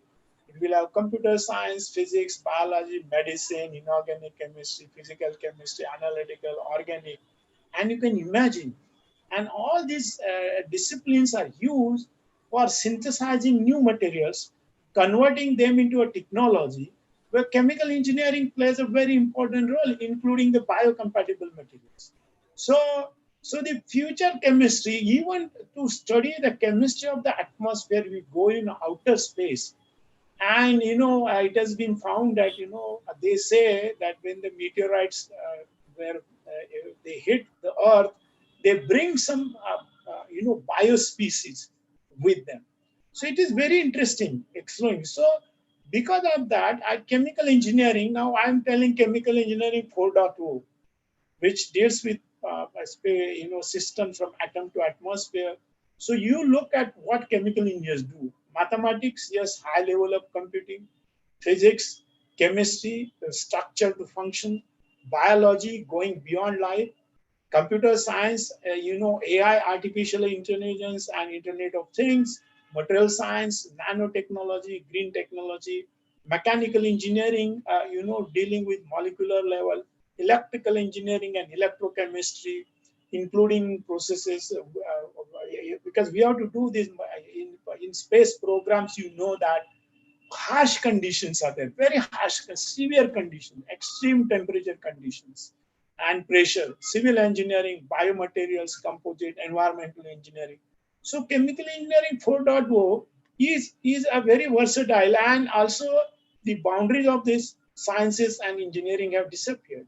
So some of these things, because on the right hand side, you have all sorts of advanced materials, ceramics, nanoclusters, conducting polymers, you name it, which are used in space science and technology, biomap, future devices, and reference was made of catalysis, sensors, molecular electronics, photonics, optics, molecular medicine, name it. Chemical engineering plays a very important role in space program. And even in space, you have to do all these things. If you at home, I'm sure all of you have touched one of these things in the morning. Okay. And so, but right now you're playing with your mobile phone when I'm giving my lecture. So in the morning, what people do, they would not go and pray the deity, but they will look at the mobile phone. Is there any missed call or some, joke which is being circulated on WhatsApp? Because on WhatsApp you find very few original things. It is all circulation, copied from somewhere. So this is how. So or for that matter, go to the Olympics and how Olympic records are broken. And what is all these things? What you see? They are materials.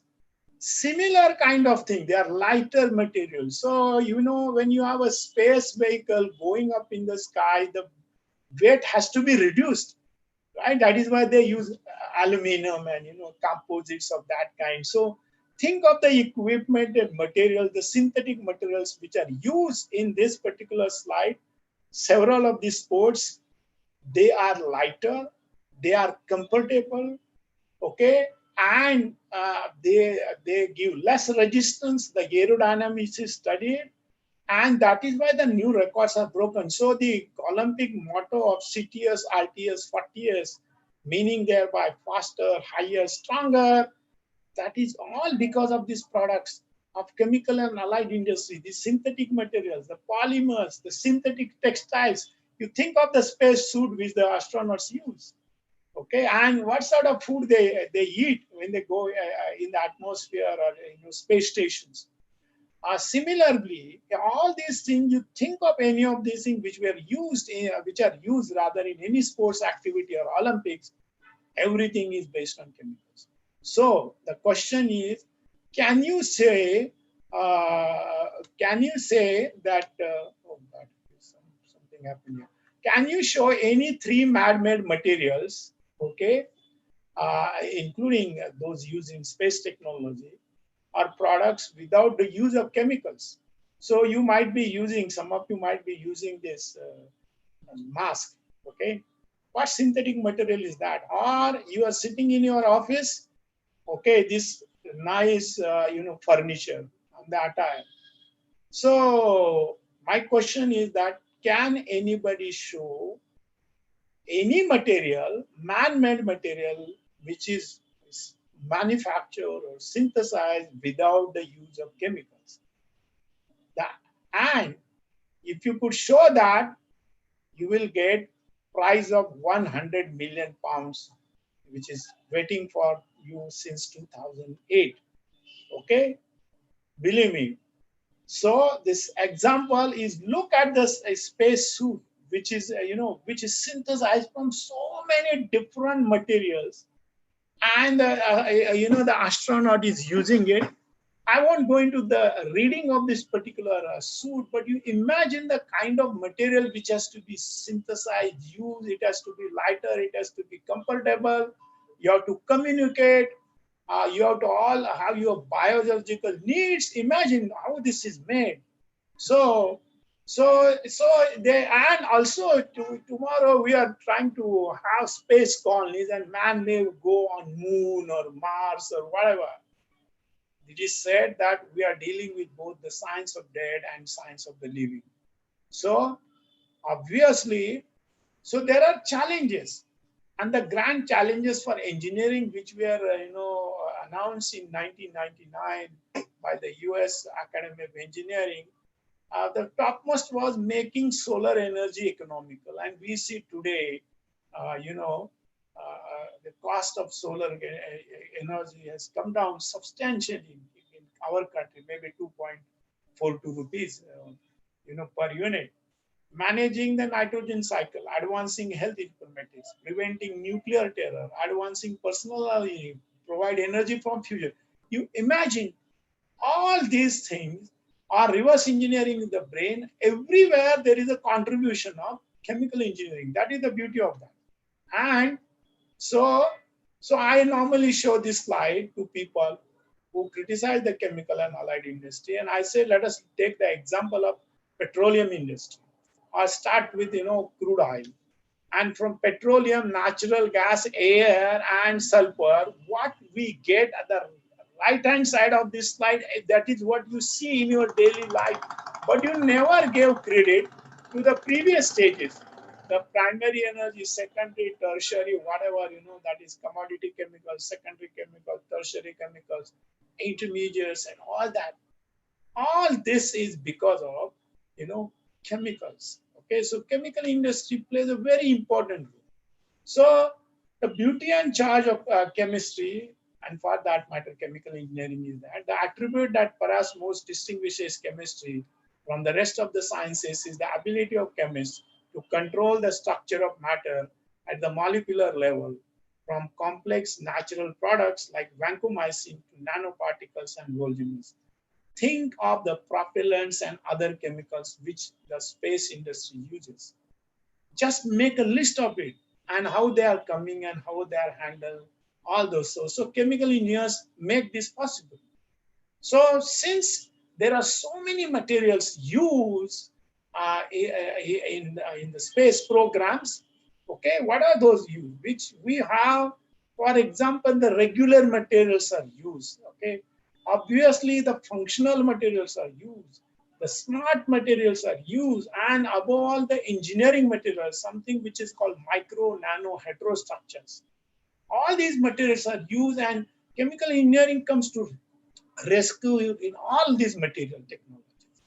So, we are trying to go to the future, okay, and maybe it's living on another planet or something like that. So, how do you do that? And you see, this slide shows that it has to be based on materials which are synthesized. A reference was made some time back about carbon fiber. So, so many different types of carbons, graphene and carbon nanotubes and whatnot.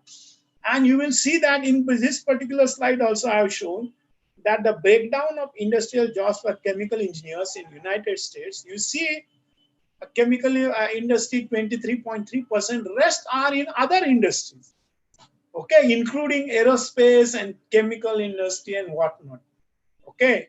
And so, like everybody says, there are, we know about industry revolution, industry 1.0, industry 2.0, which is mass production, electrical engineering, industry 3.0, automation, computers, and electronics. Remember, all these space programs are very advanced, and we must acknowledge this, the contribution of NASA, for example, or the defense, or atomic energy, or space program to advancements of science and technology.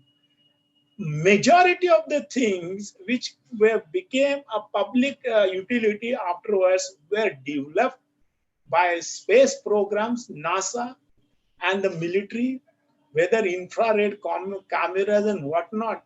I had an opportunity of listening to Neil Armstrong in Purdue because he was a Purdue alumnus and he was being honored by Purdue University. And he said when they went to with the mission to Mars, moon rather, he was using a slide rule not even the calculator, the slide rule. Imagine. And that time the automation and computers and electronics was rudimentary. So how we are kind of industry 4 is cyberspace, physical system, Internet of Things, networks and whatnot. And so if you look at this, so industry 4.0, there is a convergence of digital, physical and biological assets, okay, which is happening, okay, and everybody knows about it. So the fourth industrial revolution. Now, so there is a virtual reality. We do huge analysis of digital data, and that is required in your space program. Huge data are generated. Okay, so we can see that this digital technology, it has gone into all aspects of our life, and the analytics, the data analytics, name it, and everywhere it is being used as a tool, including the space programs. And so here you think about the sensors, the kind of sensors, and what sort of sensors, whether they are biosensors or physical sensors, material sensors, you have to develop them, right? And the sensors are required everywhere. Without that, you cannot have any machine without a sensor. So and space program is the best example of that. So chemical engineering 4.0 is a convergence of digital, physical, chemical and biological phenomena. Okay, unprecedented opportunities for chemical engineers. Okay, and so the only thing is that we have to make eco-friendly, safe and cheap, materials, chemicals using modern sensors, industrial Internet of Things, and process simulation, process safety. All those things are done by chemical engineering principles. So, for example, this is a reactor, okay, and you see how many this data deep learning algorithms are being used now in chemical and allied industry. And this is one example of data analytics. You can analyze the refinery, for example, everywhere, right from exploration to refinery to the slide which I showed you with so many secondary, tertiary, and other sorts of chain and marketing. See how it is used, and including AI. So you use AI even in agriculture, robotics. So there is a convergence. So all these things are possible because you have to prepare new type of chemicals, new type of materials, and material chemistry cannot develop without this. And material chemistry, next step is material chemical engineering. Okay, so this is what is happening. So for example, this simple example I'm giving, the satellite, which is using weather prediction, climate change. The satellite provides a perspective that simply isn't possible on ground, and data that can lead to new insights and better decisions here on Earth. Those insights are critical to solving many of the most complex problems we currently face and improving the quality of life. And this is a statement made by this CEO of International Space Brokers. Okay, his statement I'm quoting. Okay, so if you look at the chemical engineering space, the aerospace industry has been pursued as the domain of physicists and mechanical engineers actually. But now it is gone beyond that. The perception has endured, even though the primary method of providing the thrust necessary to launch a rocket into the space is chemical in nature. And many of your colleagues a few minutes ago told about that, about rocketry. The chemical engineering and chemistry personnel behind the system that provide access to space have labored in the shadows of the physicists and mechanical engineers. As exploration into the cosmos moves further away from Earth, there is a very distinct need for new chemical processes to help provide the means for advanced space exploration. And the state of the art in launch system uses chemical propulsion systems, primarily liquid hydrogen and liquid oxygen, to provide the energy necessary to achieve orbit. And as we move away from Earth, there are additional options for propulsion. Unfortunately, few of these options can compare to the speed or ease of use provided by the chemical propulsion agents. So it is with great care and significant cost that gaseous compounds such as hydrogen and oxygen are liquefied and become dense enough to use for rocket fuel. That is cryogenics or cryogenic engineering. The production of cryogenic fuels and the long-term storage of this fuels is very necessary for travel into the space. So you look at the chemical engineering for miniaturization. The capabilities for launching and delivering equipment to another planet or satellite dictate that the size and the scale of any hardware must be extremely small. The miniature, that means the hardware, the material hardware has to be very small. That means you require some synthesis process. The miniaturization of the process needed to prepare the in situ propellants and life support communities is a real challenge. Chemical engineers are faced with the prospect of reproducing an entire production facility in miniature so the complex can be lifted into the space and delivered to our destination. Another area that does not normally concern chemical engineers, the extreme physical aspects payloads are subjected to with the launch of a spacecraft. Extreme accelerations followed by sudden loss of nearly all gravitational forces are well outside normal equipment design conditions. And if the equipment cannot survive the overall trip, then it is obviously will not be able to yield the needed products upon arrival. These launch constraints must be taken into account when we are doing that kind of thing. So process intensification in another area which chemical engineers talk a lot. Both the effectiveness and efficiencies of the processes are important. A facility located on the moon or Mars will not have an unlimited supply of power or other ancillary utilities. For a Mars expedition, this is I read it from NASA's literature, the available electric power is severely limited. The design of both the processes and the equipment must be considered. With these constraints in mind, only the most efficient design will be viable. Cryogenics, in situ resource utilization, miniaturization, launchability, and power or process efficiency are only a few of the areas that chemical engineers provide support and expertise for the exploration of the space. Okay, so while this is a Saturn V, look at the kind of fuel which is used. How many gallons of fuel? And so during the launch, and you can see the first stage, second stage, third stage, and this was from Apollo spacecraft. And all the fuel in the first three stages and all 1 million gallon of blood just over 17 minutes. And so look at any of these spacecrafts, everything what you do here, the kind of material, the light materials and the fuel, the kind of computers, the extreme conditions outside and inside, they are based on an already the solid propellant technology, considerable chemical energies there. And there are different systems and different formulations, and you have to do, for example, CFD and find out risk management, chemical safety and risk management, modeling and simulation, all those things. Chemical engineers have a lot of scope in this area. Okay.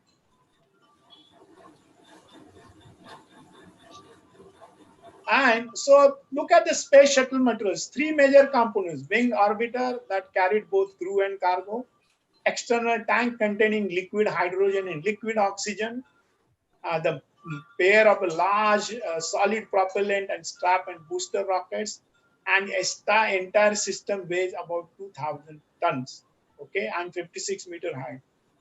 And during the launch, the booster and the orbit's main engines fired together, producing about 31,000 newtons of thrust. And so this is from the space shuttle material from NASA, and it attains 99% of the orbital velocity. And then it released the tank, which disintegrated or on entering the atmosphere. So remember, when the shuttle re-enters, the kind of friction and the temperature which is created outside, it must withstand the temperature. And these kind of things, when the accidents happen, what happens to the space shuttle?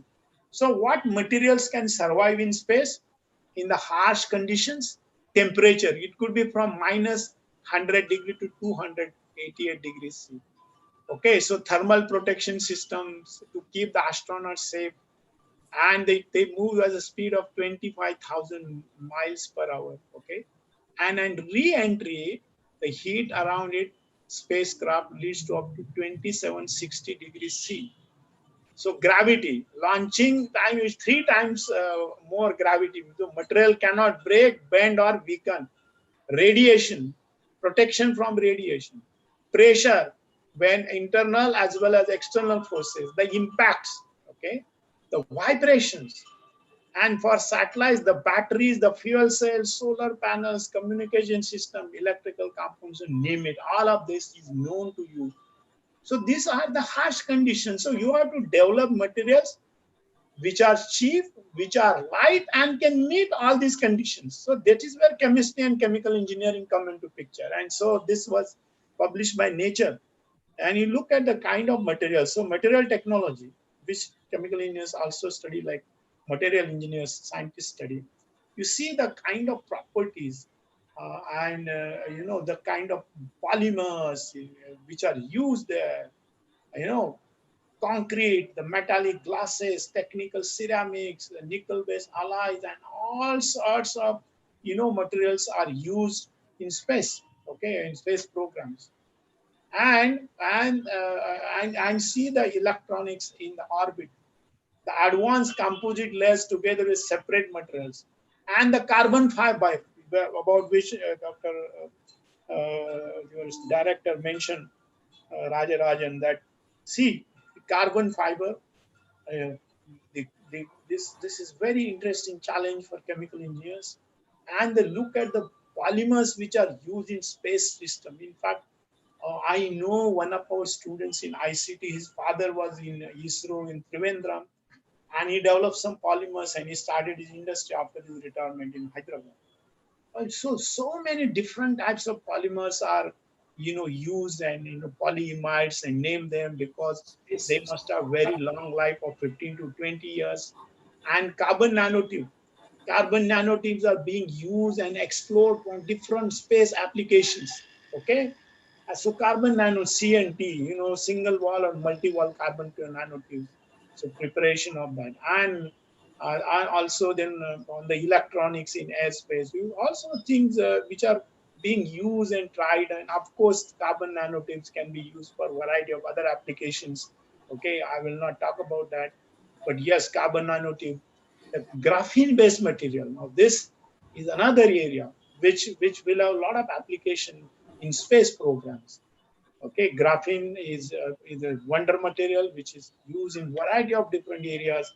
These are some of the slides, graphene and complex. And now a few, about 3 years ago, this polyimide was used for 3D printing, high performance material, which could be used in space. And that properties about 680 Fahrenheit.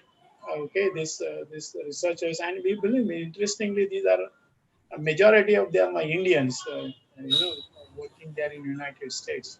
So this is a new type of material which is being used, and mind-boggling properties.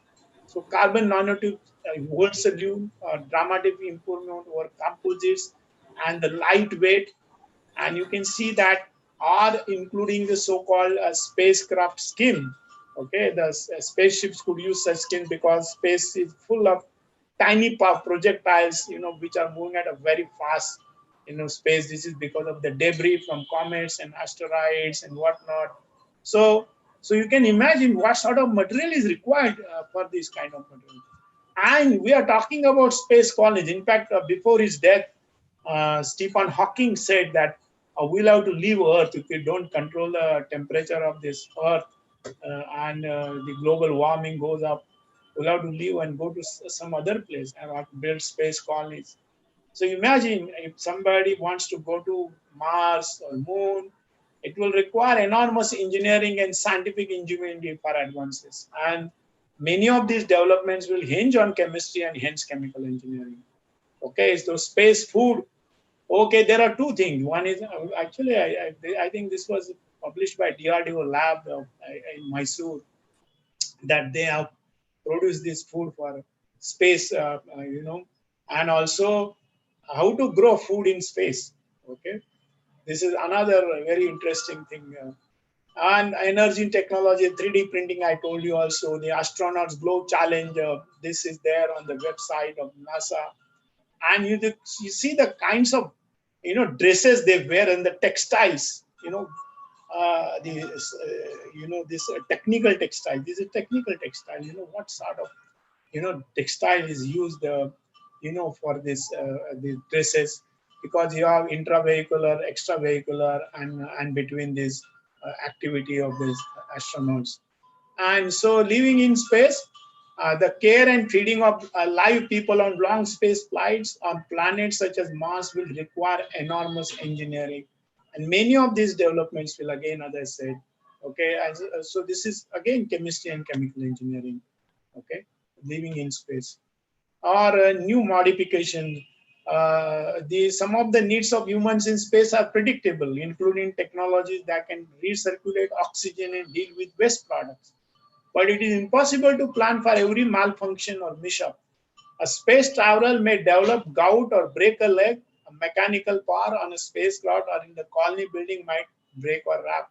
Humans will need to synthesize any number of medications or materials in a low gravity environment to take care of this problem. So this is again a challenge, but an interesting problem for chemistry and chemical engineering. In fact, there was a ACS, American Chemical Society conference. They were talking about pharma industry in space. Okay, so that is, and one Swiss-Israeli firm, Space Pharma, which was founded almost 8 years ago, and they launched a Space Pharma satellite. Okay, and then they say they can perform some experiments in the space. Okay, and so so this is which is one part of the story. In fact, for chemical engineers, flow chemistry and reaction engineering, so combining flow chemistry with photochemistry, okay, which will use light to initiate reactions, may be promising avenue for synthesis in space. And so again, photochemical reactions and the reactors, chemical engineers will be able to do that.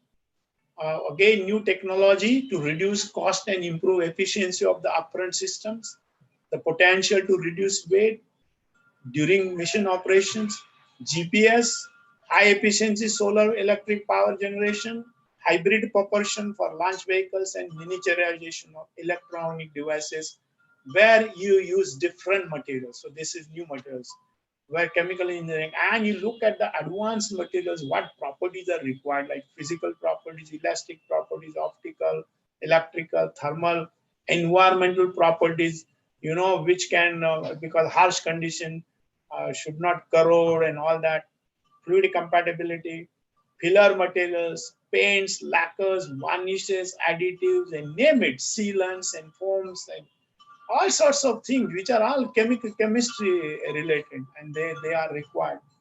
And the chemical propulsion, this is a so-called monopropellant, and or you have bipropellant. Okay, monopropellant, hydrazine is used in, or also hydrogen hydrate and things like that, or monomethyl hydrazine. You can imagine, okay, that and that itself is about a 10 to 20% weight of the system.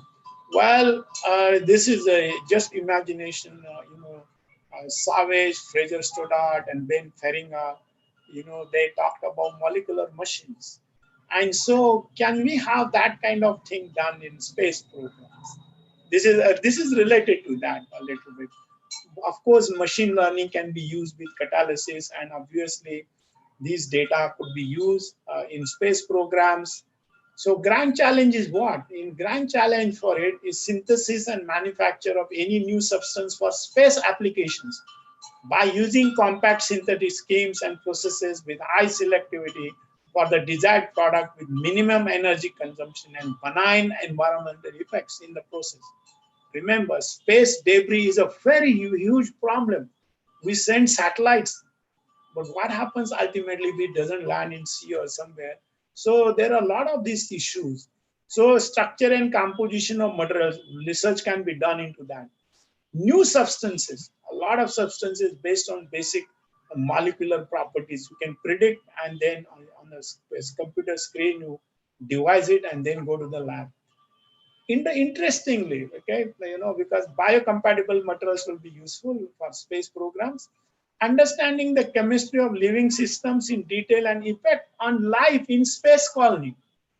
If we understand that, that will be really great. That is where chemistry and chemical engineering or biology will come to rescue. Understanding the complex chemistry of planets and outer space with satellites. This is another issue which we must understand. And development of new ways of generating energy, storage, and transportation for space applications. Design of inexpensive, high energy density, and quickly rechargeable storage batteries that make electric vehicles truly practical. Development of practical, less expensive, more stable fuel cells with improved membranes, catalysts, electrodes, and electrolytes. Solar fuel cells, another idea, okay? And so what is the role of chemical engineering space applications? Bringing new technology to space applications. Technology having origins in scientific discoveries on atomic and molecular level. Integrating product design and process control and optimization. And to develop genetic engineering or biotechnology as a manufacturing tool and to create new biomolecular devices for information storage and handling. So in conclusion, chemical engineering has been evolving continuously, and in addition to many other traditional jobs, chemical engineers are at the forefront of every innovation.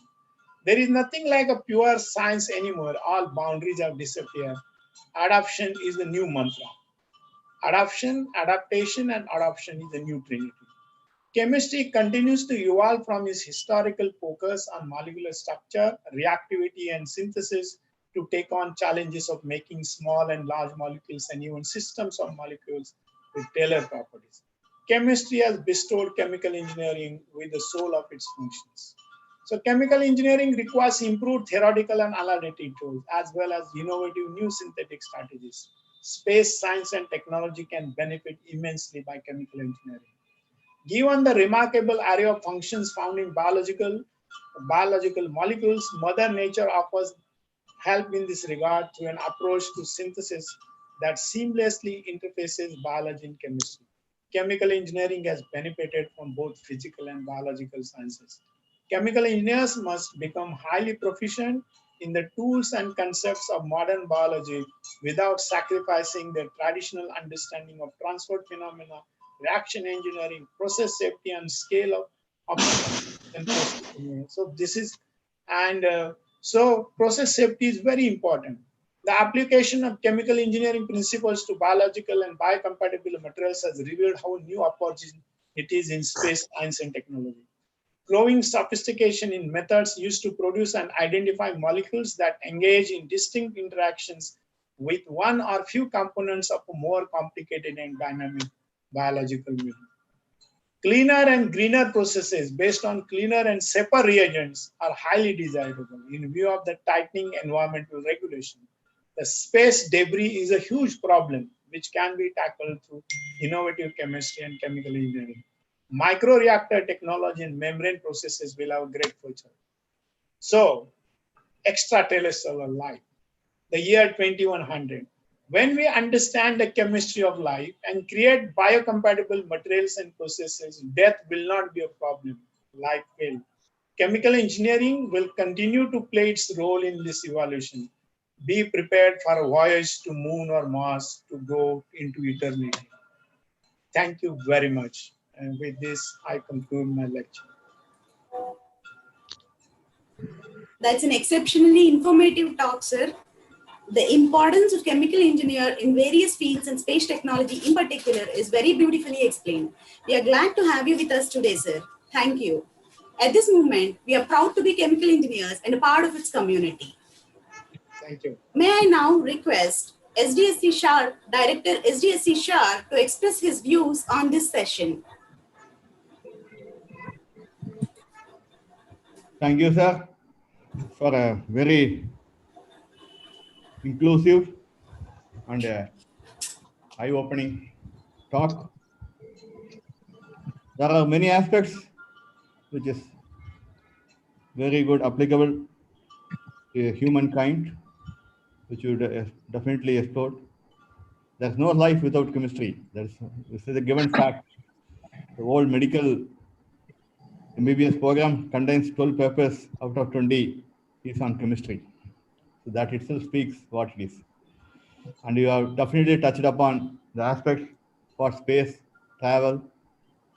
Without chemistry and chemical engineering, it's not possible. Actually, some of the interesting aspects which we also go through in ISRO is also eye-opening.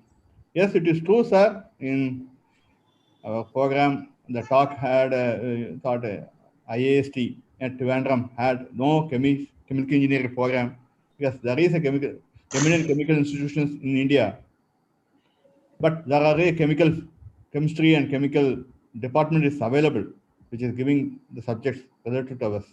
That was the idea. Maybe it will be definitely looked into. And your knowledge on the material development and the industrializing things in aspects, how we go about, was definitely is a good point. I thank you to share.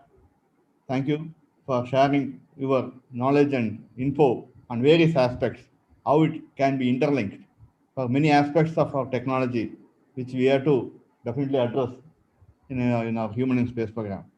It's quite much. Some of the slides are really put it in a very right perspective. So I definitely appreciate the work behind it. It cannot be simply just like that prepared in half a day and all those things. Definitely it shows your passion and in chemical engineering and chemistry, and it definitely came up. Definitely it is a time worth spending in this evening, on a Sunday evening, after a launch campaign. And I really enjoyed it, and I hope all the members also will be having the same opinion. Thank you, sir. Thank you for a very good lecture. My pleasure, my pleasure. Thank you, sir. May I now request Ponginan Deputy Director, SDSC Shah, to express his views on the session.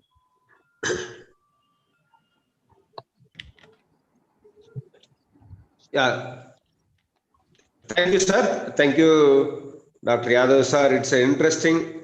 And within a short time, you have put a lot of information plus the applications, mainly the application areas where the chemical engineering is playing and can enhance our systems and as a system approach. Now the present scenario, no engineering discipline can function on its own.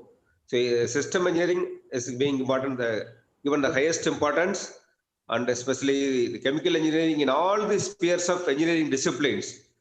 Chemical engineering is playing a role. So especially not only in the propulsion area, also if you take the chemical engineering plays in all the major propulsion, whether it can be a satellite launch vehicle or a satellite or the capsule recovery experiment capsule. Chemical engineering not only providing propulsion. Generally, we think about propulsion is given by the chemical engineering and chemicals stored there, but there are a lot of materials kept there, and this is going to a big way, especially when our ISRO's forthcoming Gaganyaan program. It is a chemical engineering. Already indigenous developments are going on with indigenous technology. A lot of space suits and experiments, laboratories are being set up. Available labs are being enhanced. Their capability and not only in terms of quality and safety aspect of it. And your lecture, sir, it is really is a boon to all the engineers when listen to this lecture. And this material again will be circulating. Probably the other members will be useful. And we have been benefited really. And I think I'll take this opportunity to wish the chapter, and your talk will be remembered forever. And we will take this, your guidance and guidelines as an input, and we will take it forward. Thank you very much, sir. Thank you very much for the enhancing talk. Thank you very much. My pleasure. Thank you for your valuable words, Ponginan sir. May I now request Sri P. Kanakaraju, President IICH Sriharikota Regional Center, to share his views on today's session. So it is great pleasure for me to have Professor Yadav for our inaugural session, and it is extremely excellent presentation he has made. Actually, we thought this is the way we want him to talk. That is, we thought that an outsider, other than the man who is not involved in the space industry, to talk about the space industry, because it gives a assessment for us how others are looking at this one indirectly. So we achieved the goal. We had our feedback, indirectly feedback from you, and also we had many important technologies which we have to work in future. Thank you, sir. Excellent. Thank you, sir. May I now request Sri Basavarao sir to offer his views on this session.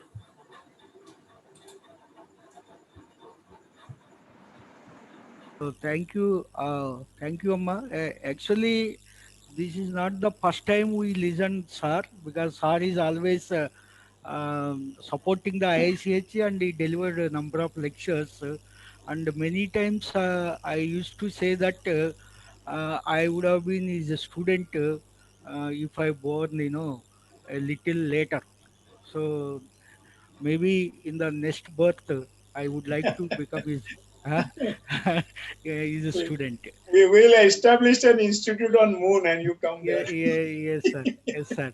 So I thank you, sir. IICH is largely benefited because of your services, and you are always, in favor of IICH activities. And the same thing I would like to express now also. Thank you, sir. Thank you for your lecture. Yeah.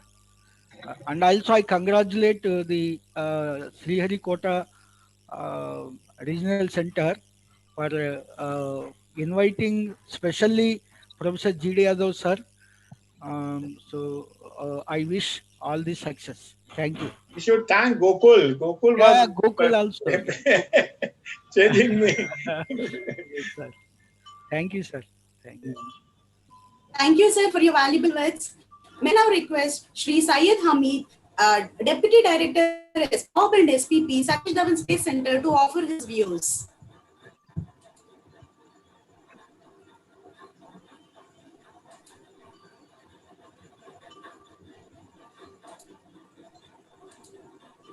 Maybe sir is not available. We will proceed, sir. If any of you are interested in governing council members. Ashwini, sir is unmuting. Okay, fine. Sorry, it is really an excellent lecture, and we are very fortunate to listen to Dr. Yadav sir. And he has touched various aspects of chemical engineering, not only related to space technology and every walk of life, how the chemical engineers are playing an important role. And definitely all my chemical engineers will get a lot of energy after listening to this lecture. And thank you very much for such a wonderful one. Thank you, sir. Thank you. My pleasure. My pleasure. Thank you, sir. If any of the governing council members are interested, they may please offer their views.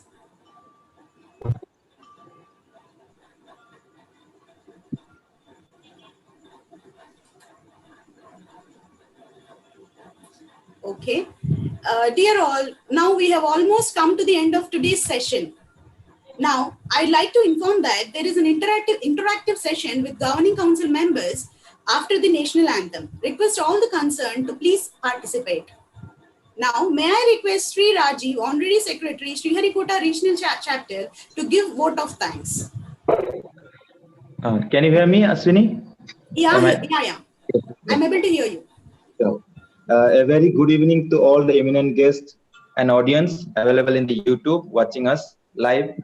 Honorable Chief Guest, guests of honor, respected Deputy Directors of SDC SAR, members of the National Governing Council, Indian Institute of Chemical Engineers, and ladies and gentlemen. It's my privilege to have been asked to propose a word of thanks on this inaugural session of IICH Sriharikota Regional Center. I, on behalf of the IICH Sriharikota Regional Center and the entire members, let me call it a fraternity of chemical engineers here together, and on my own behalf, extend a very hearty word of thanks to all the guests and speakers for sharing their graceful words with us in today's program. First of all, I would like to propose a hearty word of thanks to our chief guest, Sri A. Rajarajan, Director, Satish Dhawan Space Center, Sriharikota, for gracing today's events. Thank you, sir, for your kind words, which will guide us forward in the coming days. All the chemical engineers of the regional center will work hard to strive for more contribution to the organization and also including, as you have told, taking along the chemical industries around us in this region. A big thank you to Padma Shri, our keynote address speaker, Professor G.D. Yadav, ex-Vice Chancellor ICT, for his excellent presentation on the aspects of chemical engineering in space technology on his topic going to outer space, the role of chemical engineering. Your thought-provoking words will go a long way towards the contribution of chemical engineering in the field of space science and technology. You have spoken about the versatility of chemical engineering, challenges ahead in the space technology. You have spoken about the vast areas where we can contribute as a chemical engineer and play a key role in the future ahead. Thank you very much, sir, for participating and honoring, gracing us. Thank you, sir. I must also mention our deep sense of appreciation for our distinguished guest, Professor V.V. Vasava Rao, President, National Governing Council, IICH, for his graceful words and insights of the formation of IICH and providing us the motivation and support. The regional center will definitely deliver to the expectations of the National Governing Council. Thank you very much, sir. I also wish to express my heartfelt gratitude to Mr. Sri Syed Hamid, Deputy Director, SPROB and SPP, Satish Dhawan Space Center, for his kind presence and wonderful words on the contribution of chemical engineering in the field of solid propellant. Your expectation from the IICH Sriharikota will be fulfilled. You have provided us different areas and fields where we can work upon for the improvement for the organization. Thank you very much, sir. I am also grateful to Sri K. Ponginan, Deputy Director, LSSF, for being a part of this event and sharing his thoughtful words for the chemical engineering fraternity.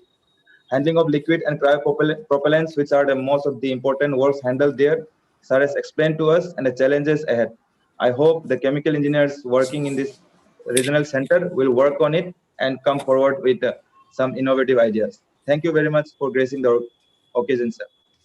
I also extend my heartfelt thanks to all the executive members of the National Governing Council, honorary regional chairmen and secretaries of the IICH for being a part of this inaugural event. Thank you, everyone.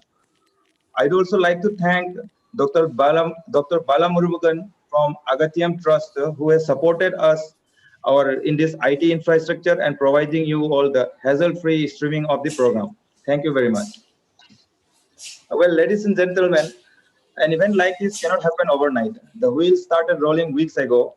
It requires planning and bird's eye for details. We have been fortunate enough to be backed by a team of very motivated and dedicated members of IICH. I would also like to especially thank our chairman, Sri Kanagraju sir, who has been guiding us all along for making this program a successful one. IICH members who knew their job and are result-oriented has made this program a success. I am also very thankful to the entire participants and audience who has given us the overwhelming responses and viewing the program live in the YouTube. More than 100 people have logged in. Your gracious presence has made the event a grand success and a memorable one. Thank you, everyone. Ladies and gentlemen, once again, I want to state that we are all most grateful to all the distinguished guests of the event. We thank you for being with us this evening. It's been a great pleasure. Thank you very much. A small announcement here. Feedback form will be provided in description box in YouTube and in our Zoom chat box. Request you to please provide your valuable feedback. Now, let us all honor our national anthem and let us stand.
Okay,